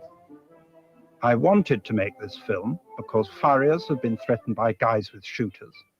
Ball bearings have gone through windows, superglue has been put into locks, and there have been bomb outrages and death threats. I'm a fur trader and I'm a spokesman for the Fur Education Council. So I have my own livelihood to protect, and also the livelihoods of all my colleagues in the trade. I'm certainly not totally objective. I don't think such an animal that exists is a totally objective animal. I do try not to reduce the arguments to emotional screaming matches, which is what I think that the animal liberationists of every stripe do. We've had like women's liberation movement had the time, black liberation came to the forefront, animal liberation. Our time has come now. Rights are about a group of people struggling to achieve equality or fairness in their treatment. And the way that animal rights is used is a totally different... Sorry to do this video.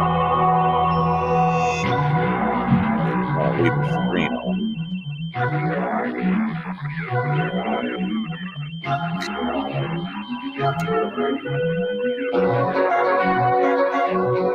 Oh. Open space.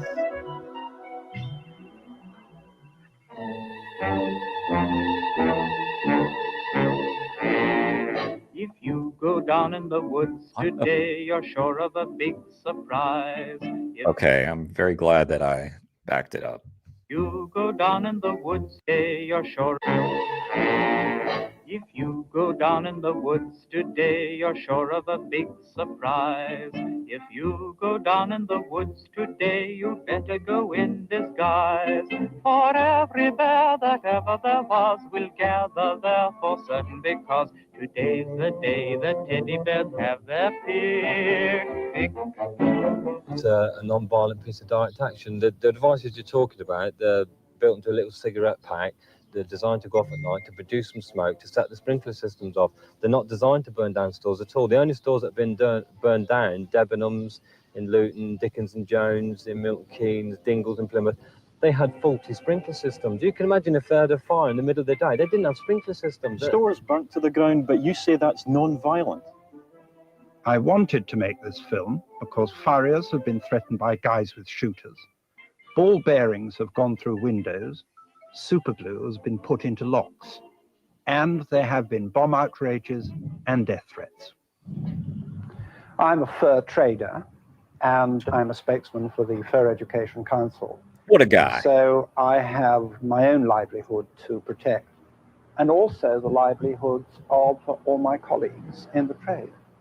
I'm certainly not totally objective. I don't think such an animal that exists is a totally objective animal. I do try not to reduce the arguments to emotional screaming matches, which is what I think that the animal liberationists of every stripe do. Don't you paint us all with one stripe or every stripe. What? That was weird. We've had like women's liberation movement had the time, black liberation came to the forefront, animal liberation. Our time has come now. Rights are about a group of people struggling to achieve equality or fairness in their treatment. And the way that animal rights is used is a totally different sense, because it's not the animals who are struggling in that sense. Yes, they are. It is humans who, by virtue of our being human, actually are arguing about how we confer rights on animals. So there's a great book. God, I'm so bad at remembering things, guys, but it's about animals fighting for their own liberation. It's very cool. I don't want to. in a sense, the debate about animal rights isn't a debate at all about animal rights. It's a debate about what duties we have because we are human in the way that we relate to other living species in the planet. Our way of life has always been to live with the environment, with nature. It was a harsh way to live, but we followed the animals, and we were part of the whole environment, part of nature. Then when the Europeans came over, they exploited the fact that we were able to get the animals and the fur, because we used to barter with other tribes, whether it was fur for fish or buffalo, or we always had the ability to barter amongst our own tribes. And someone had the big idea of exploiting Indian people for their ability of getting furs. And then 500 years later, they're coming back and saying, hey, the way you've been living for the last thousands of years is cruel, that you shouldn't be killing these little animals for food or for jackets or for wear. It's racism. They always know better. We can't stand the fact that it's 1990s, that anyone should come to our country and tell us how we should live anymore. Oh, hang on. Sorry, I need to hear that again. By virtue of our being human, actually are arguing about how we confer rights on animals. So in a sense, the debate about animal rights isn't a debate at all about animal rights. It's a debate about what duties we have because we are human in the way that we relate to other living species in the planet. Our way of life has always been to live with the environment, with nature. It was a harsh... Oh. I see. Well, it's a good thing you have that fur to survive in this department store that you're in. Way to live, but we followed animals, and we were part of the whole environment, part of nature. Then when the Europeans came over, they exploited the fact that we were able to get the animals and the fur, because we used to barter with other tribes, whether it was fur for fish or buffalo, or we always had the ability to barter amongst our own tribes. And someone had the big idea of exploiting Indian people for their ability of getting furs. And then 500 years later, they're coming back and saying, hey, the way you've been living for the last thousands of years is cruel, that you shouldn't be killing these little animals for food or for jackets or for wear. Yeah, you shouldn't. Go fuck yourself. It's racism. They always know better. My bad. Sorry for being racist, for telling you to go fuck yourself. Just like I would say that to a white guy sitting in front of a bunch of fucking fur coats, you piece of shit. Playing the race card, man. I swear. It's like the easiest card for someone to play. And it's very effective on some people. Doesn't work on me. Get fucked. We can't stand the fact that it's 1990s, that anyone should come to our country and tell us how we should live anymore.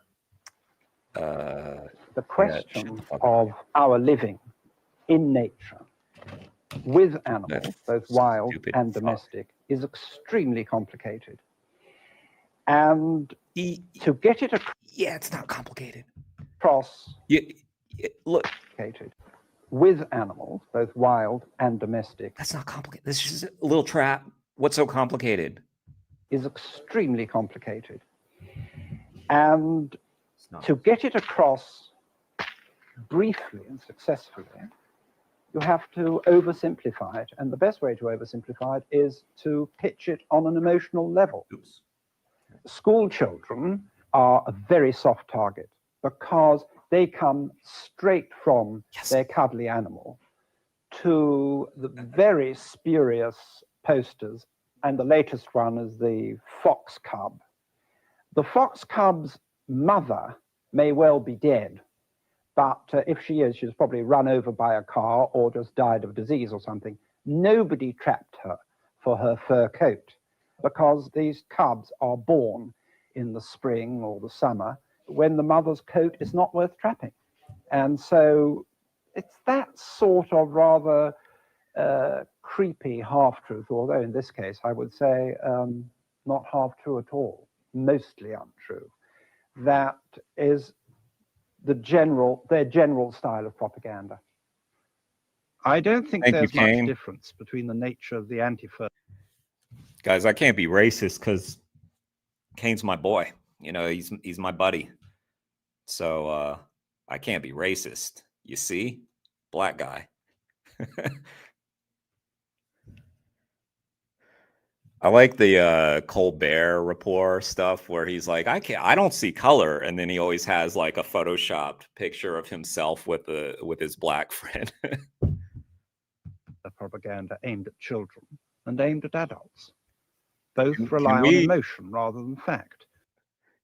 Kane, can I Photoshop a photo of us together so that I can post it every time someone accuses me of racism? Just want to get your permission on that. It's going to be very fake, and I'm going to do the Colbert thing where I'm like, okay. On making people feel guilty about wearing fur coats and about their relationship with animals. Oh, on making sorry, claims hang about on. how much difference Oh, between I the love nature of the anti-propaganda. Damn. I don't think there's much difference between the nature of the anti-fur propaganda aimed at children and aimed at adults. Rich bitch. Both rely on emotion rather than fact, on making people feel guilty about wearing fur coats and about their relationship with animals. I like that. Take, for example, the well-known Lynx anti-fur campaign poster. All the animals used in it were farmed animals. When they are killed, no blood is shed whatsoever. And yet the fur campaign poster. All the animals used in it were farmed animals. When they are killed, no blood is shed whatsoever. Who would call it them dumb animals? That's a weird one. And yet the blood is splashed around as if there's no tomorrow.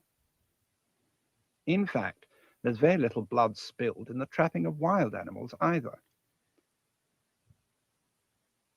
The real issue, which is how we live in nature and how we maintain the balance between ourselves and wild animals, is never addressed by Lynx.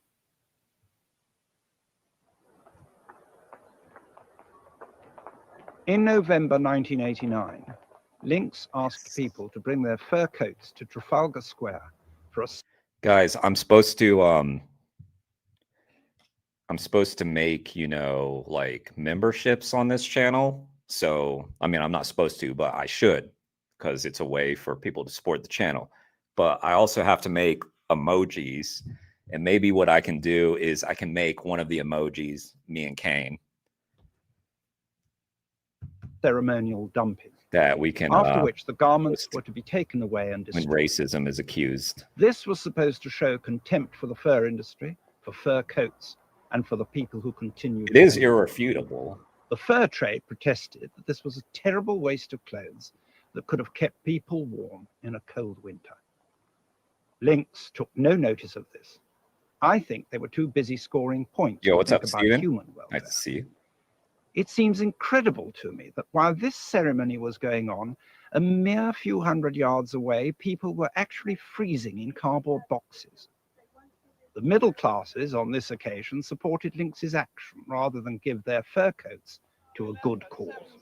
Seven Sorry to skins. say, yes. Oh, wow. Yeah. Doesn't bear thinking about how they were No, I've had exposed. it for about 40 years.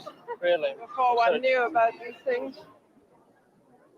I was invited to go to that guy who sells I don't know, I'm going to guess like $10,000 fur coats, really cares about poor people. Exeter University to oppose the motion that this house disapproves of the killing of animals for their skins, which I did to the best of my ability. My opponent was Mark Glover, the leader and spokesman for Lynx. Something happened there that was quite insightful to me. When I met him, naturally, I said hello and extended my hand. Well, he turned away and refused to shake my hand, and afterwards, of course, he wouldn't have dinner with me or talk to me in any way. And oh, did you not make a friend? Well, my goodness, he must be emotionally very deeply involved in this. And then I thought, yes. Yes, he is. well, if I'd been invited to debate something with, say, Adolf Hitler or Joe Stalin or something, I wouldn't shake his hand or be willing to break bread with him. And I suppose that's how he sees me and the fur trade. Yes. Yes, he does. Well done. You got it. You got it.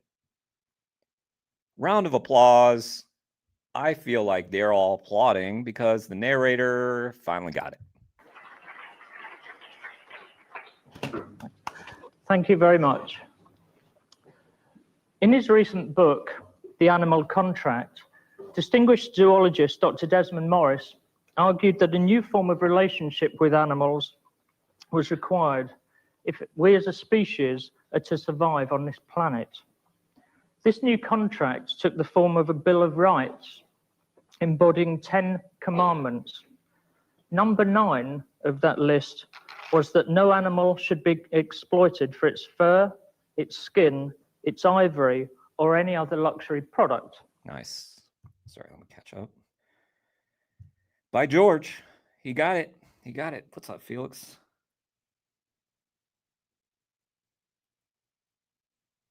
Ah, Stephen made a sale. Nice, nice, nice. You're going to be a very effective activist, Spooky. Not that you aren't already. Yeah, something. And it's with good reason that he emphasized this particular area of animal abuse. Since in the case of fur, I believe that the fur industry has been one of, if not the most destructive and cruel abusers of the planet's wildlife ever, in fact.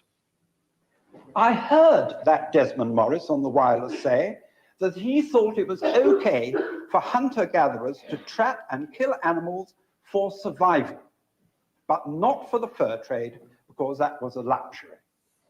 Thanks a bunch. Whose luxury? When he thought it was... And cruel abusers of the planet's wildlife ever, in fact.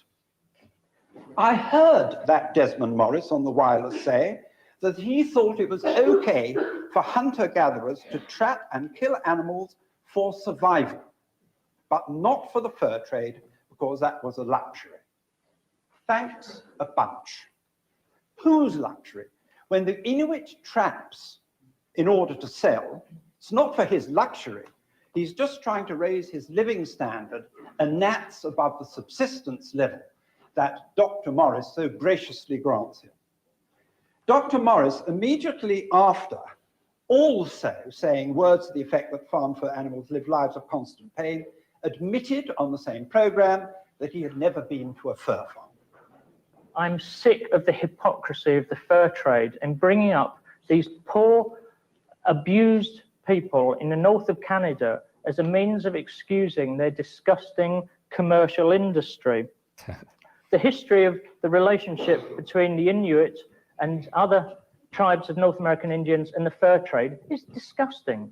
The fur trade went in, disrupted their social relationships, destroyed their communities, traded skins for rum, gave them diseases, completely ruined their lives, got them hooked on a cash economy. Then they have the gall to turn around and say that these people, their lives are in tatters and ruined because we want to stop people in Knightsbridge and Sloane Street wearing fur coats. I mean, he's 500 years a little too late to be concerned about these beautiful little tribes of Indians and Inuits in Canada. Oh my God. But I think what you have, he doesn't realize, in fact, is that he's affecting us twice. We're being exploited twice. Oh, fuck We right were off. exploited maybe Come on, 500 years ago for the cash economy. Now we're being exploited because of people who are not understanding the wildlife system, the ecosystem, the conservationist approach that we deal with in Canada, particularly amongst the native people. He's exploiting that whole process of little furry animals dying in pain and And it's cruel. Oh, so you just don't care about the little furry animals, just dismissive. But you're the victim, right? No, you're the victim, not the animals that you're slaughtering, right? No, you're the victim of racism. Racism. Yeah. Yeah. Wait, no. Let's hear it again. Well, I just wanna hear it. Understanding the wildlife system, the ecosystem, the conservationist approach that we deal with in Canada, particularly amongst the native people. He's exploiting that whole process of little furry animals dying in pain. And don't listen to him. Don't listen to him. He's a bad man. He's a bad man. God, what the fuck, man. Yeah. Sir, you are a piece of shit. Just like the guy selling the fur coats. Just because you're native of Canada doesn't make you less of a piece of shit because of the color of your skin. It doesn't matter. But you're playing the race card, which is kind of racist. I feel like you're being the racist. So the guy trying to speak up for the animals is apparently not allowed to affect native culture. He's only allowed to affect white culture. That seems racist to me. Don't listen to him. And it's cruel. Well, every time that a fur-bearing animal has value, it's normally Guys, managed. our animal rights activism ends when it annoys someone who's not white. Okay? Kane knows that. Kane knows that. They've got quotas or seasons. They are looked after, so to say. And they are looked after in a way so that you can have these animals next year and next year again to continue Come to over track them here. in a sustainable I'll way. keep you They are safe. taken care of. You so too. to say. But if you are degrading them to pest Oh, animals, different many color. of these fur-bearing animals will be pest animals if they Sorry, yeah. You didn't see that. No, you're welcome. You're welcome here. are not trapped for fur. When the hunting ban was introduced in Kenya several years ago, there had been a decline in the population of rhino and elephants. But when the hunting ban was introduced, there came a very, very sharp decline in these animals because we took the value away from the animals. And then they were worthless for the local farmers, so just throw them away. David, Mr. Glover what's was up? very concerned of wildlife and also. David, I hate to say this, but did you know that you're kind of racist?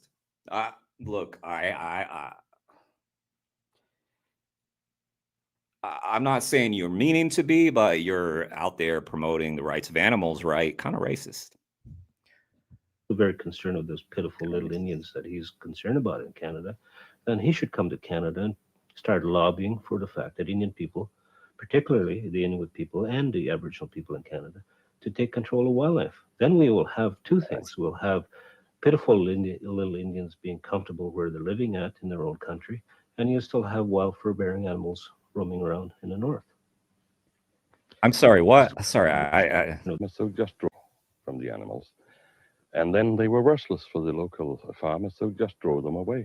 But Mr. Glover was very concerned of wildlife and also very concerned of those pitiful little Indians that he's concerned about in Canada, then he should. You're the one claiming you're a pitiful little Indian. You're like selling yourself out. You're playing the race card, acting like you're just such a victim, aren't you? Come to Canada and start lobbying for the fact that Indian people, particularly the Inuit people and the Aboriginal people in Canada, to take control of wildlife. Then we will have two things. We'll have pitiful little Indians being comfortable where they're living at in their own country, and you still have wild fur-bearing animals roaming around in the north. The bishops across the north and church leaders and church communities across the north are very concerned with the arguments that are being used against trappers and the effect that this is going to have on the lifestyle of northern people. The difficulty. I hate when I learn that I'm a racist, guys. Just ruins my day. With challenging the trapping lifestyle is that people get separated from the land. And we know from history that this has had devastating consequences on northern communities. People need to be in touch with the land. They need to be harvesting the land and living off the land. And people in the north are often suffering terrible social dislocation to start with. And this could have a really devastating effect. By the way, this was from 1991.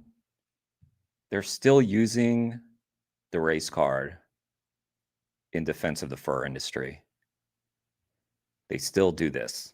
This is not new. In fact, pretty fucking annoying in Denver. Apparently, when the activists who were trying to get the fur ban passed in Denver went to the Democratic Party for an endorsement, which they did not get. The Democratic Party endorsed keeping the fur industry in Denver. It was because they bought into this whole it's racist narrative. Yeah. Those progressives in Denver bought into that narrative that it's an attack on minorities to be against fur. So quite a sophisticated group of people. Yeah. Is it moral to keep animals in captivity? And people want leather, and they want to feed their dogs and cats meat, and they want steak on the table. They want to wear fibers that are produced with some of the most horrific chemicals. And yet here are people who are allowing animals to have their life in the wild and to run free, and for a very brief moment when they're harvested to take them. And there are some important questions of morality, and it's very important that we just don't impose a sort of a citified view of morality. Yeah. You wouldn't want to impose on someone else, right? You wouldn't want to impose yourself on someone else. No. You're allowed to kill animals, but don't impose your morality. In other words, don't express to someone else that you would like them to not kill. Thou shalt not kill, right? No. On people who that was weird. That was weirdly phrased. Are produced with some of the most horrific chemicals. That was weirdly phrased. Terrible. It seemed to be that he was saying all the anti-fur people are like meat eaters or something. Dislocation to start with, which some of them probably are. And yes, that's hypocritical, but we welcome their support. This could have a really devastating effect. Is it moral to keep animals in captivity? And no, it's not. People want leather, and they want to. No, it's not moral. Feed their dogs and cats meat, and they want. No, that's not moral. Steak on the table. No, that's not moral. They want to wear fibers that are produced with some of the most horrific chemicals. Probably not moral. The hell are you talking about, though? Fibers produced with the most horrific chemicals, like leather? You mean the fur industry? And yet here are people who are allowing animals to have their life in the wild and to run free. And they're allowing. No. You see, they're not allowing them that, because when they kill the animal, they're taking them from the wild. I feel like you're missing something. It's almost like he's saying, by the grace of man. But by the grace of man, these animals are allowed to live in the wild. They just happen to live in the wild. And then we brutally kill them in the wild or on a fur farm.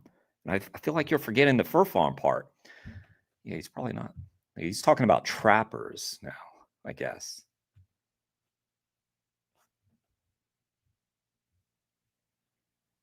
Yeah.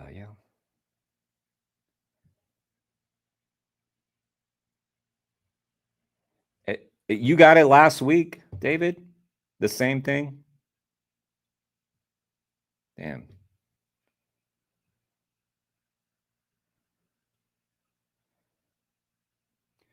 Oh, yeah.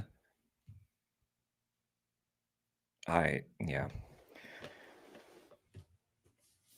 Hey, David, we watched your video earlier with Mel and Steve. That was weird. What do you think was the deal with that place? Do you think it still just reeked because that place was just so gross? Or I don't know. That was a strange situation. For a very brief moment when they're harvested to take them.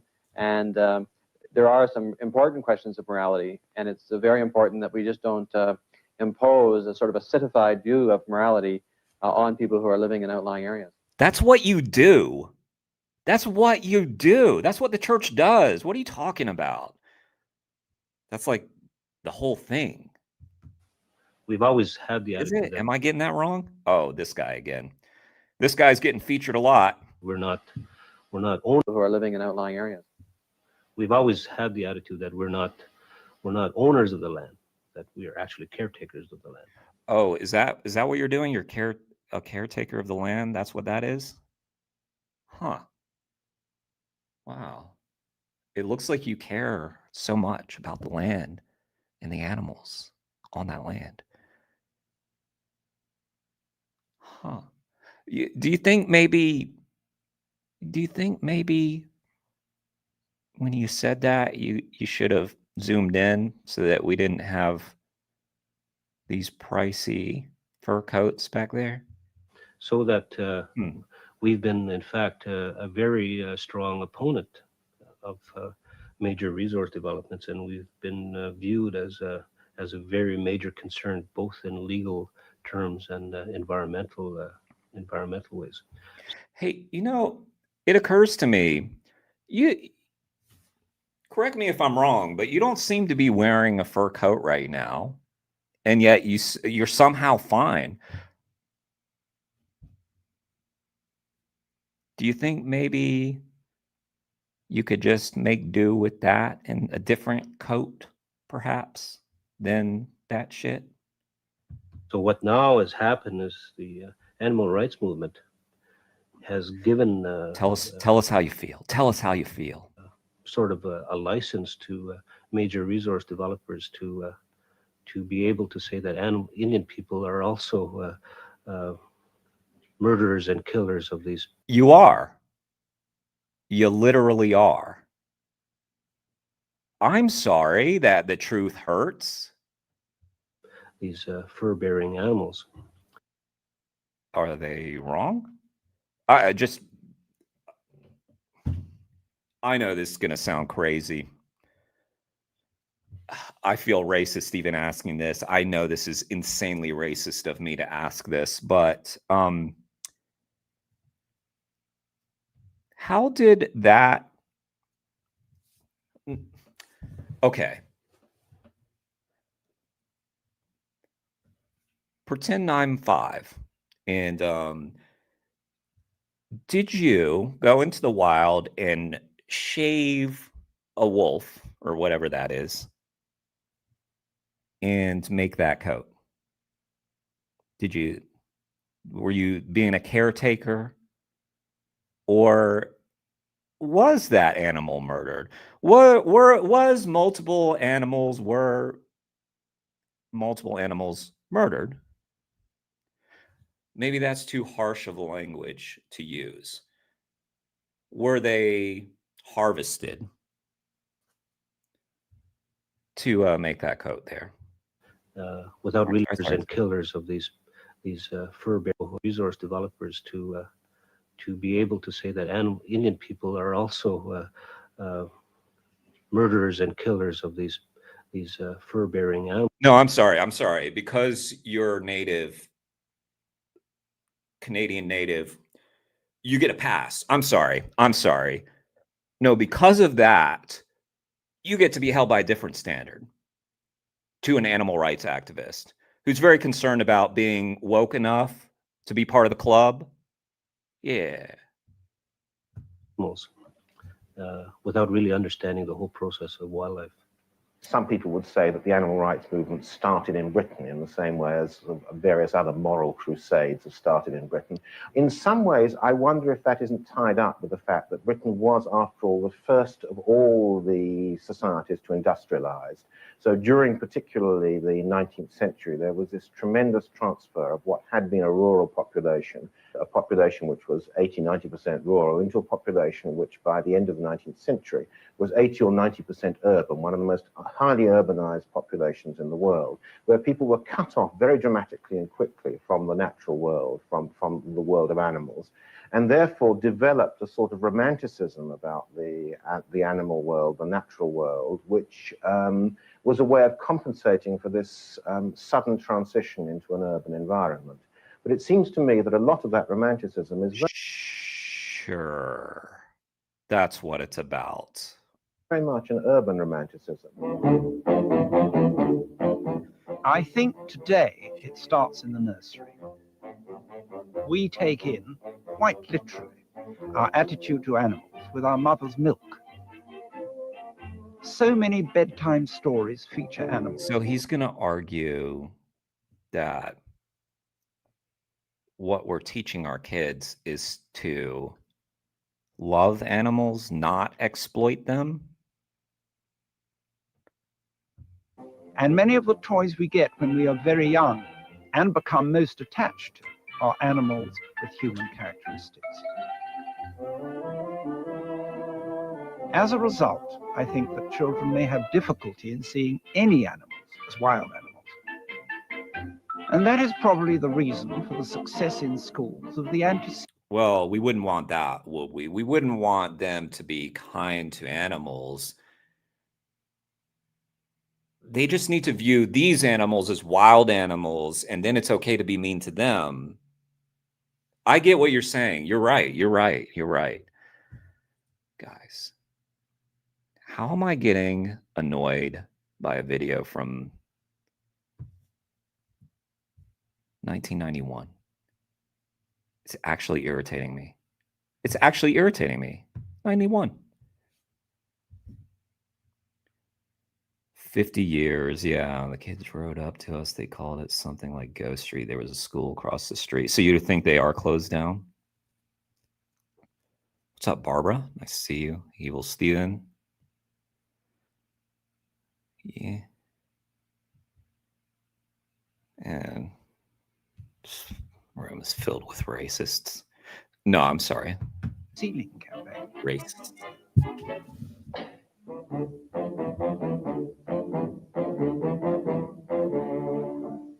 I have noticed that the most attractive of these toy animals are the ones with the most human features, and therefore the furthest removed from the wild animals themselves. Yeah, so human. They show a frog then. It seems to me that that distance from the reality of wild animals is important and significant.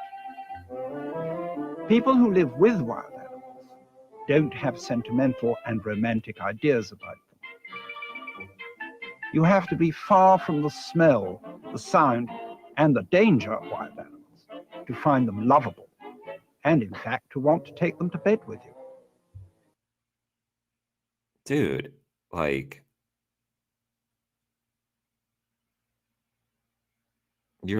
you're bashing, like, the idea of stuffed animals.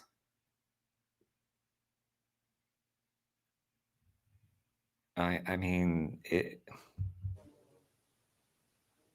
Of course, much humanizing of animals is clearly benign, but there are other aspects of it that can be. This guy thinks it's dangerous to instill in children a love of animals. Just want to be entirely clear what we're talking about here, that it's dangerous to instill in children kindness towards animals. Yeah, That's the problem. That's the problem. Yeah. What we teach our kids is definitely kindness to animals. Or could it possibly be, sir, that a lot of those kids with the stuffed animals are fed eggs for breakfast and meat and told by their parents, finish your meal or you don't get dessert, which, by the way, has dairy and eggs in it. Quite sinister. Wasn't ready for that. That was pretty funny.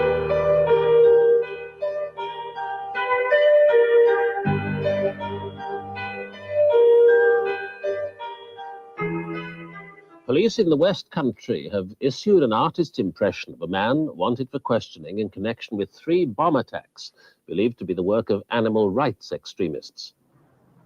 The police say it's only good fortune. Oh, man. God.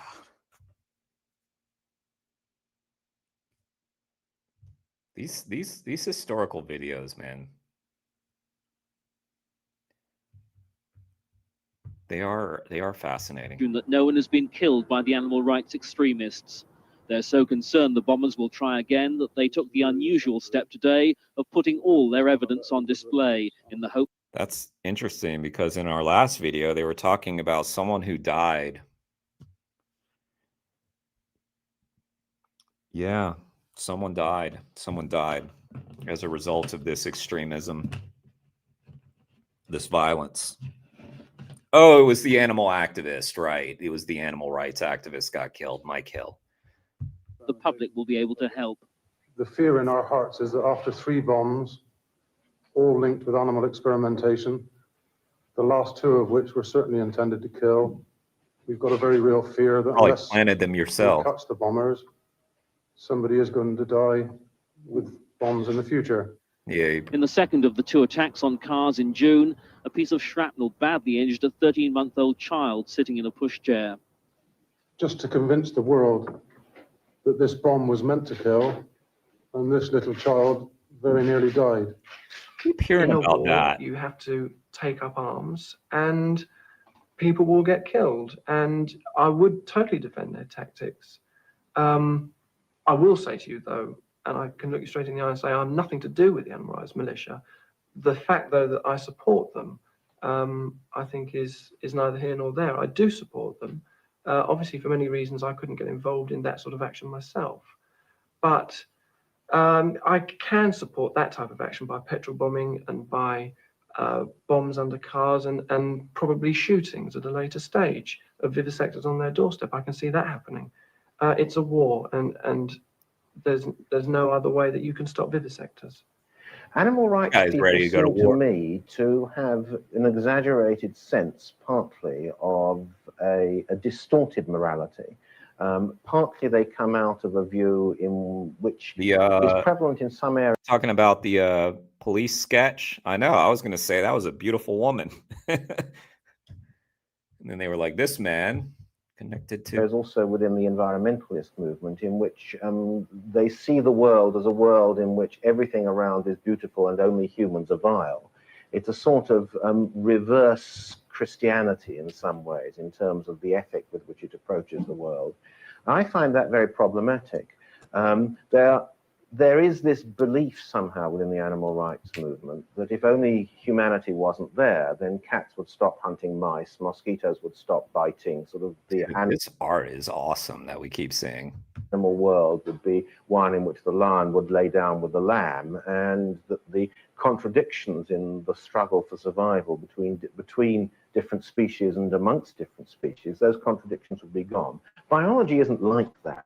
The world is constantly in movement. It's not static in the way that this animal rights view has. We have to understand the world evolving dialectically and constantly changing as a result of these struggles between species.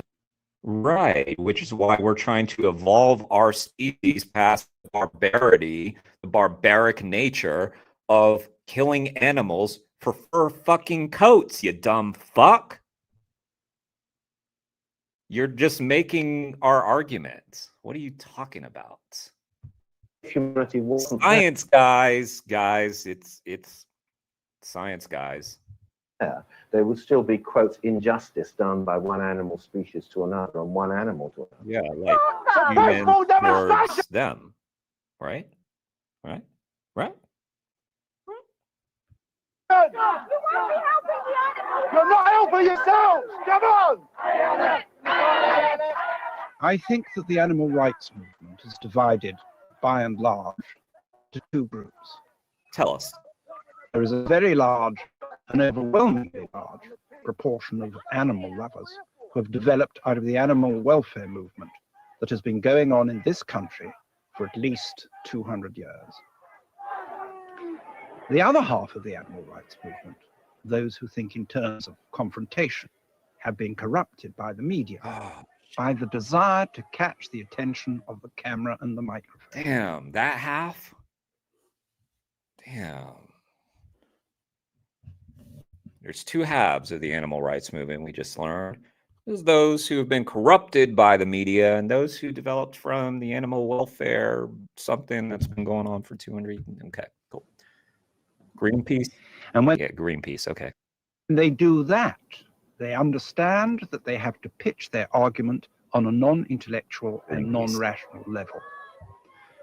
An environmental group, by the way. But, you know, it was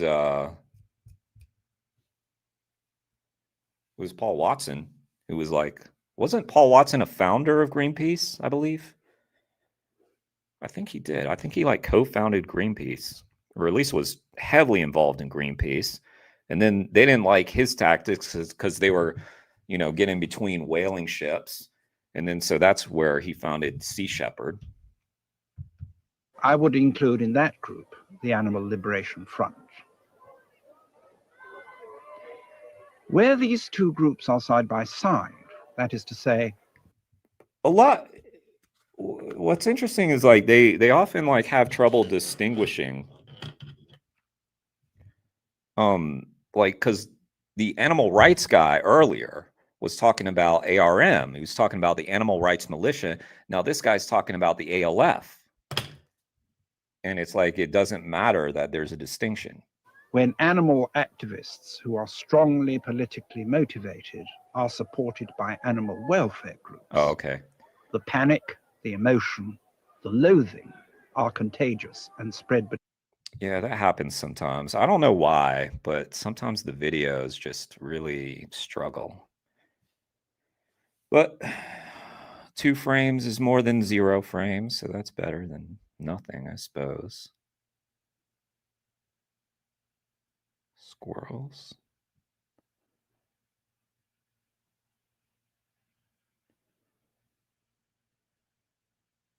That's true, David. That's true. I mean, you got me there. You're asking me tough questions.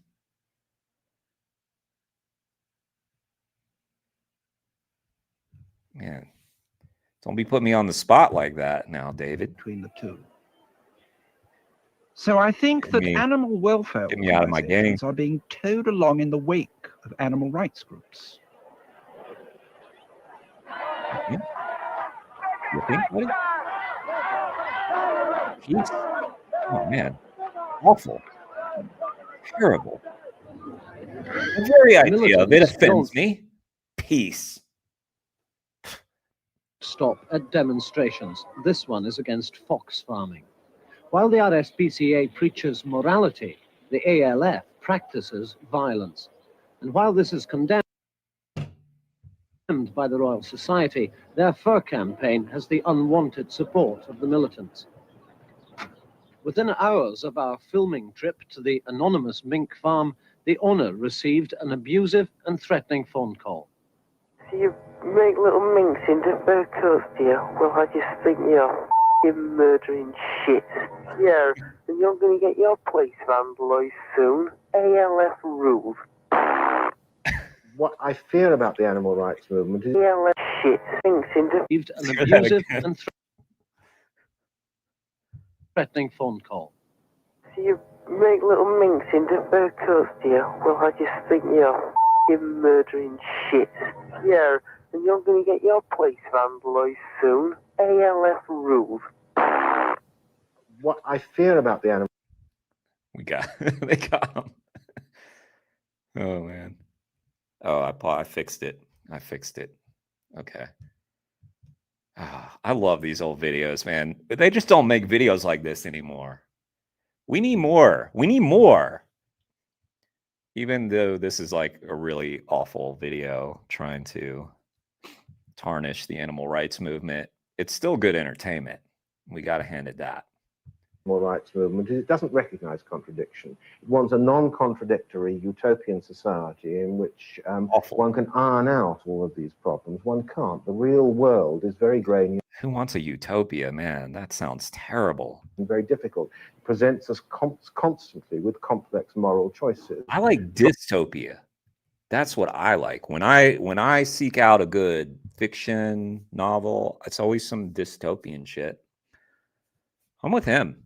Fuck all this, peace and love and be nice to animals. Psh. Let's have hell on earth. Let's go that route.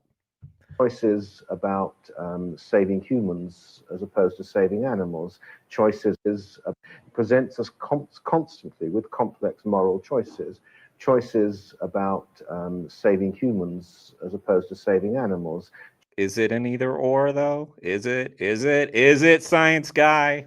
Choices about who is going to live and who is going to die. Those choices are masked by economic and social pressures, but they're there nonetheless, and you can't wish them away. Wrapped up within the animal rights movement is, I think, a feeling or a hope that you can wish away such complexities, and you can't. Yeah, we wish we could wish away this dumb shit, but I think that the animal rights movement that you're describing as taking militant action has realized that wishing it away is not working. Yeah. Huh. Seems like there's it seems like the world's a lot more complicated than you see. See, I see like you as seeing the world as very simple, but the world's not like that, science guy. It's a lot more complicated. You have to read nuance into it. There's contradictions and all sorts of stuff like that. I mean, I'm just saying. How did you phrase it? Let me that's done. One very utopian animal rights movement is it doesn't recognize contradiction. It doesn't recognize contradiction or critical thought. That's true. That's true. It wants a non-contradictory utopian society in which one can iron out all of these problems. One can't. The real world you can't solve problems. You can't solve not in the real world. You just can't solve problems. You can't iron out problems. It's so naive. Very grainy and very difficult. It presents us constantly with complex moral choices. Choices about saving humans as opposed to saving animals. We've all been there. We're always in that situation, guys, right? Always. Like it's always a choice between human or animal. I mean, look, I feel like we don't see the complexity that he sees. So when we go to the supermarket, to us, it's like every time we buy those Impossible Nuggets or whatever, to us, it's so simple, right? Like, but we're not seeing that in order to save that animal, we had to kill a human. I feel like y'all are just glossing over that part. The killing of the human to get the Impossible Nugs. I think about it though, because I don't live in this fantasy land like you guys live in. I see complexity and contradiction, and I also the problems are too hard. We can't solve them. So no. Choices about who is going to live and who is going to die. Those choices are masked by economic and social pressures, but they're there nonetheless. So true. And you can't wish them away. Wrapped up within the animal rights movement is, I think, a feeling or a hope that you can wish away such complexities. You could wish it away. You can't. The sort of profile of the anti-fur movement is white, middle class, urban. Ah, not like you, white, middle class, urban.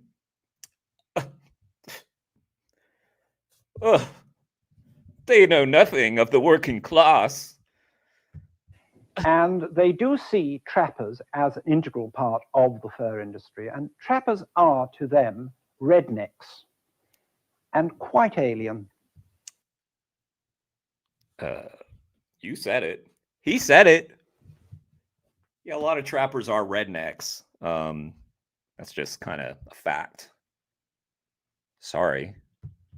I think fur retailers, particularly in Britain, are seen as alien in a different way.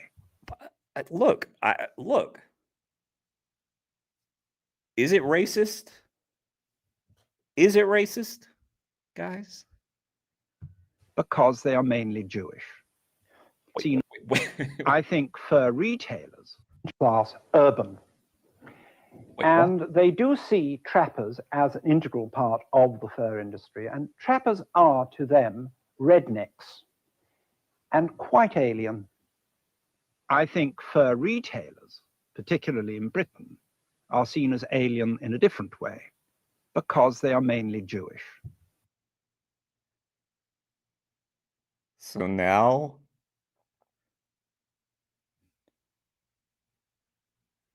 we're racist towards Jews.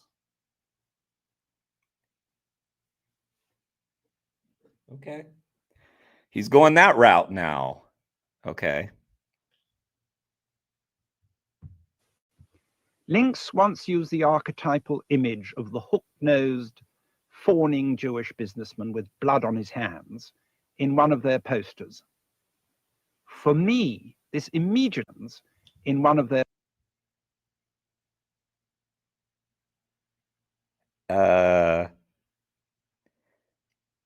Okay.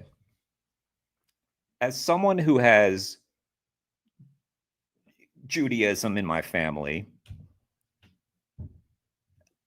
I have seen the caricatures of Jews, and this doesn't really look like one to me, but sure. I mean, he acts like this is like what the Nazis were portraying, the hook-nosed, like the posters. For me, it immediately conjured up centuries of anti-Semitic propaganda. Yeah, no, sorry. Bit of a reach there. There is, I think, a strand of real hatred of humans. And you actually see that in the very strange links that exist between some extreme right organizations, I would say even Nazi and fascist organizations, and movements within it, and tendencies within the animal rights movement.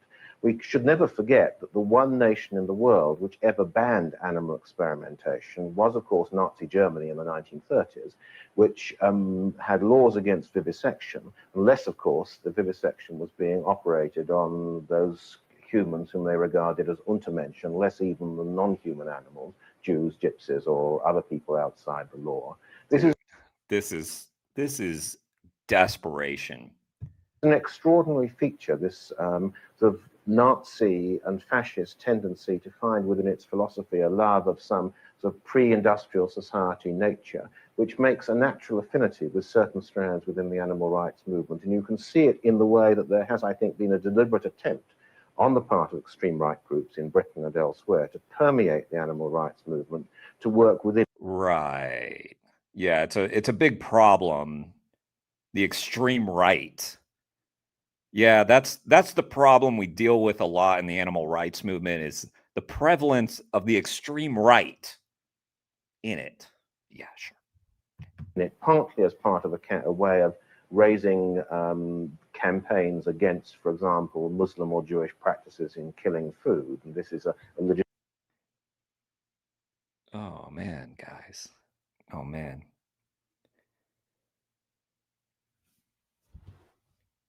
They really tried this. They really tried it. And the problem is, like, so many people buy into this dumb shit. Like I said, when we were talking about before, the race card works a lot because people are so insecure and they're so afraid of being called a racist. It's like the worst thing in the world to be called a racist. And I just always wonder, do they have insecurity of whether or not they're racist? I don't. So I don't worry about it if someone calls me a racist, because I already know I'm not a racist. But it's like it worked in that fucking like I said in that Democratic caucus whatever shit. Oh man. Like stop letting the race card work. Let's collectively stop letting this fucking dumb race card shit work. The animal activists are speaking up for the oppressed. Okay? And you fucking I'm going to back up. You said that this really like brought up a Jewish trope to you. And let's even give them for the benefit of let's even grant them that you were able to find one thing. Let's say they even were. I mean, dude. This man with blood on his hands in one of their posters. For me, this... Sorry. Fascist tendency Desperate, to find within its fucking philosophy desperate. affinity, this attempt to work within it, partly as part of a way of raising campaigns against, for example, Muslim or Jewish practices in killing food. And this is So again, the message is that animal rights activism should offend no one, and we're challenging only white culture. Muslims are off the hook. Jews are off the hook. Native people are off the hook. They're fine. That's fine because that's their culture.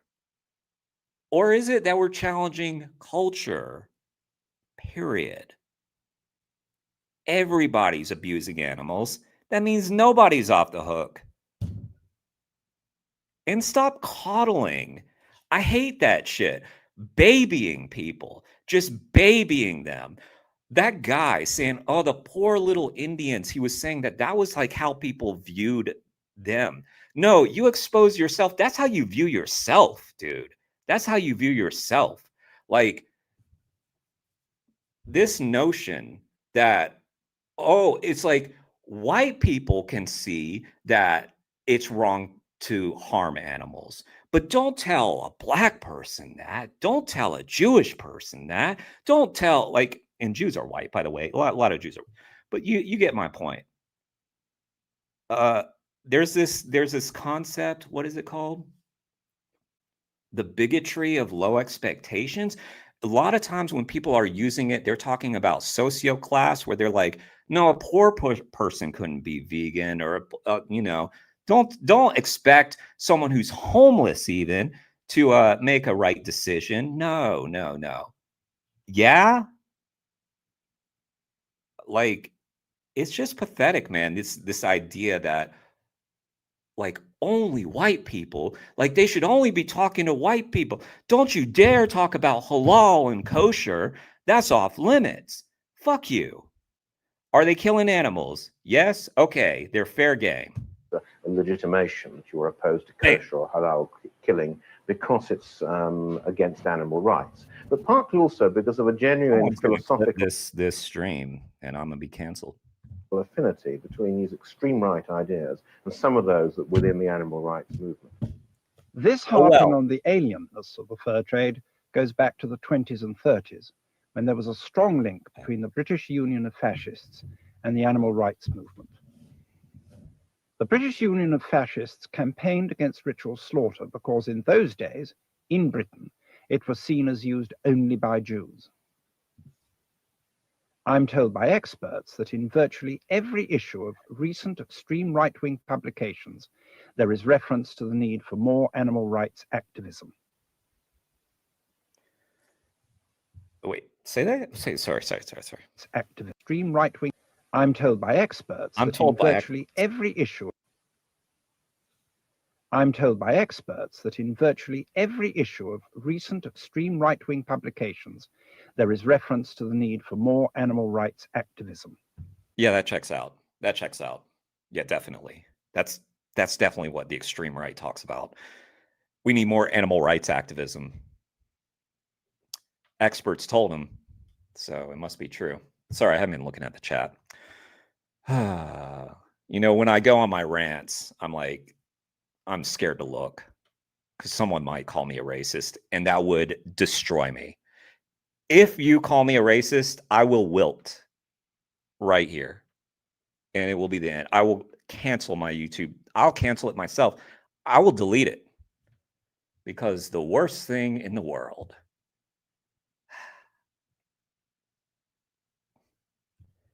wouldn't be like harming innocent beings. No, that's not as bad. That's not as bad. Oh, let me put the link. 40, David. This channel, by the way, David, we've been watching we're gonna watch every video. This channel is called Archive of Animal Rights Films. It is a gold mine. And I know there are other channels that are gold mines about this stuff, but this one is so good. And I'm having loads of fun going through these things.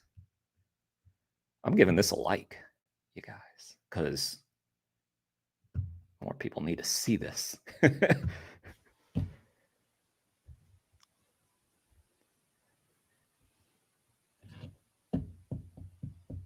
I find the way in which... Oh. Was that part of the program? There's no suggestion that Lynx is involved in any fascist propaganda. Reference to the need for more animal rights activism.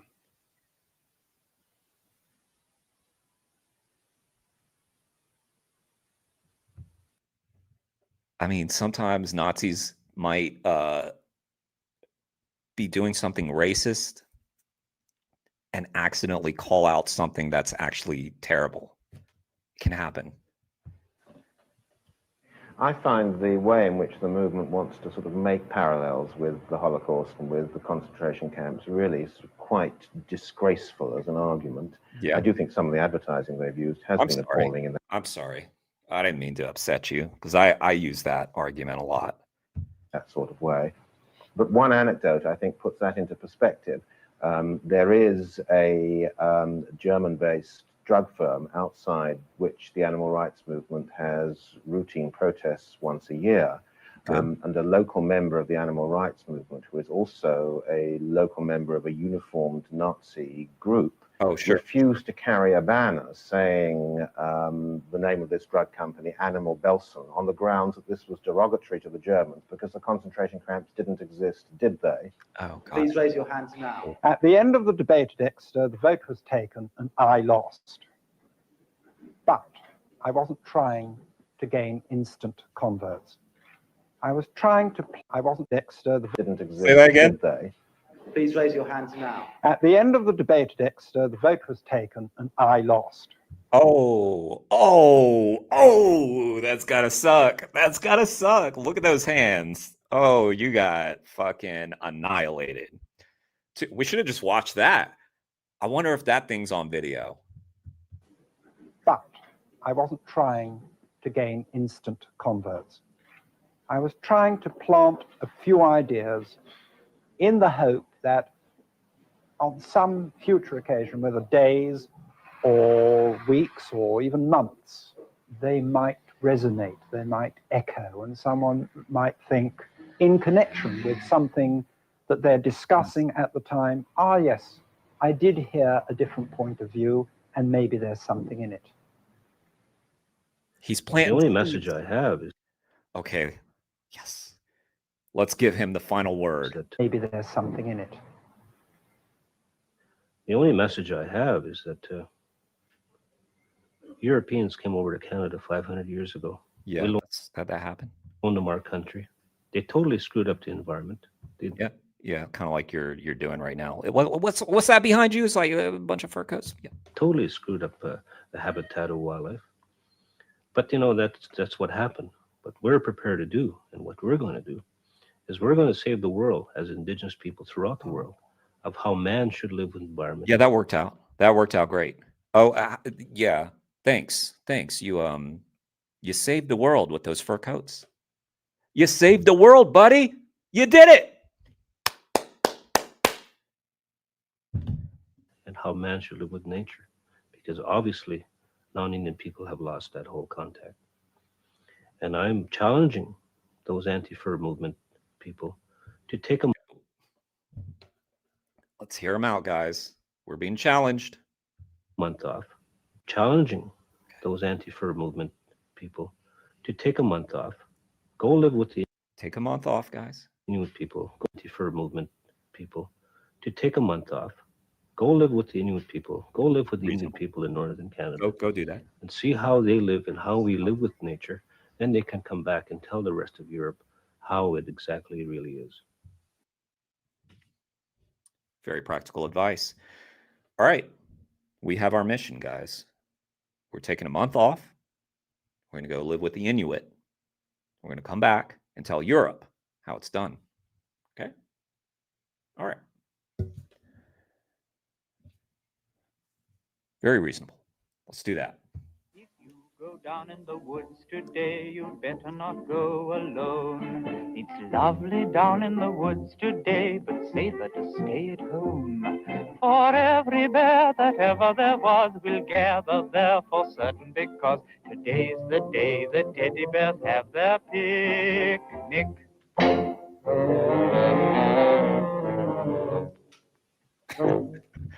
Every one of my stream ends with me dancing now because, wow. Because wow. Because wow, I say. Yeah, well, that happened. British for, is that what it says? Did I miss it? Did it say that? Did it say that? Did it say that? Really is. Go down in the woods today, you better not go Yeah, alone. British Fur Trade Association. Was this the thank yous? Go down in the woods today, you better not go alone. It's lovely down in the woods today, but safer to stay at home. For every bear that ever there was will gather there for certain, because today's the day that Like I need like a little top hat and like a cane to swirl around. teddy bears have their picnic. Where you go?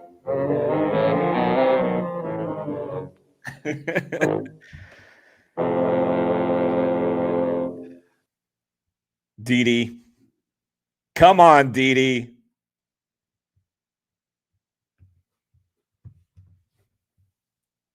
I'm tired of making a fool of myself. There's that video. All right. That was fun. All right, guys. I think it's that time. It's that time. What's up, Mary? All right. If you know, you know. You know what's going to happen tonight, right? Bramble, the Mountain King, which is a phenomenal game, is going to be played by me later. Not right away, but later, maybe a couple hours from now. And it's a good old time. And you know what, guys? You know what? I feel like this track could easily be applied. Back and tell the rest of Europe. Does it? It's appropriate for Bramble because it's how it exactly. Sorry, let's hear it again. It really is. Go down in the woods today, you better not go alone. It's We did. lovely down in the woods today, but safer to stay at home. Yeah, well. For every bear that ever there was will gather there for certain, because today's the day the teddy bears have their picnic. I didn't understand that verse.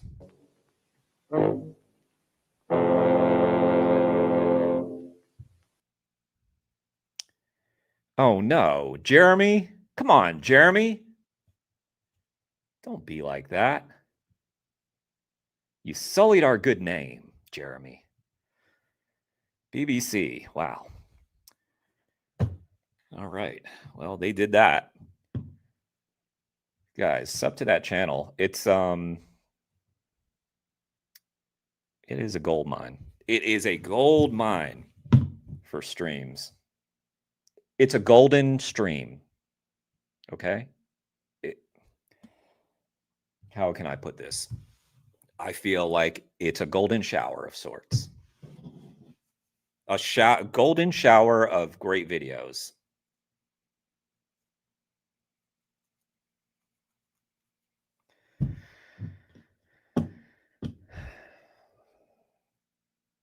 Steven, you live in Vegas. Come on now. Don't be judgmental.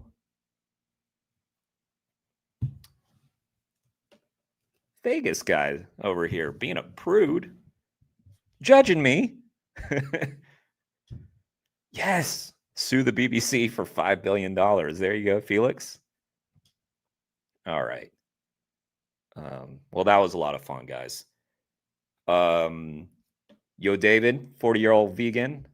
Very excited to see all the collabs you're doing with Mel and Steve. Hope you're having a good time out there. I assume you're probably still out there in the UK. But that's going to be great. So keep my eye out for it.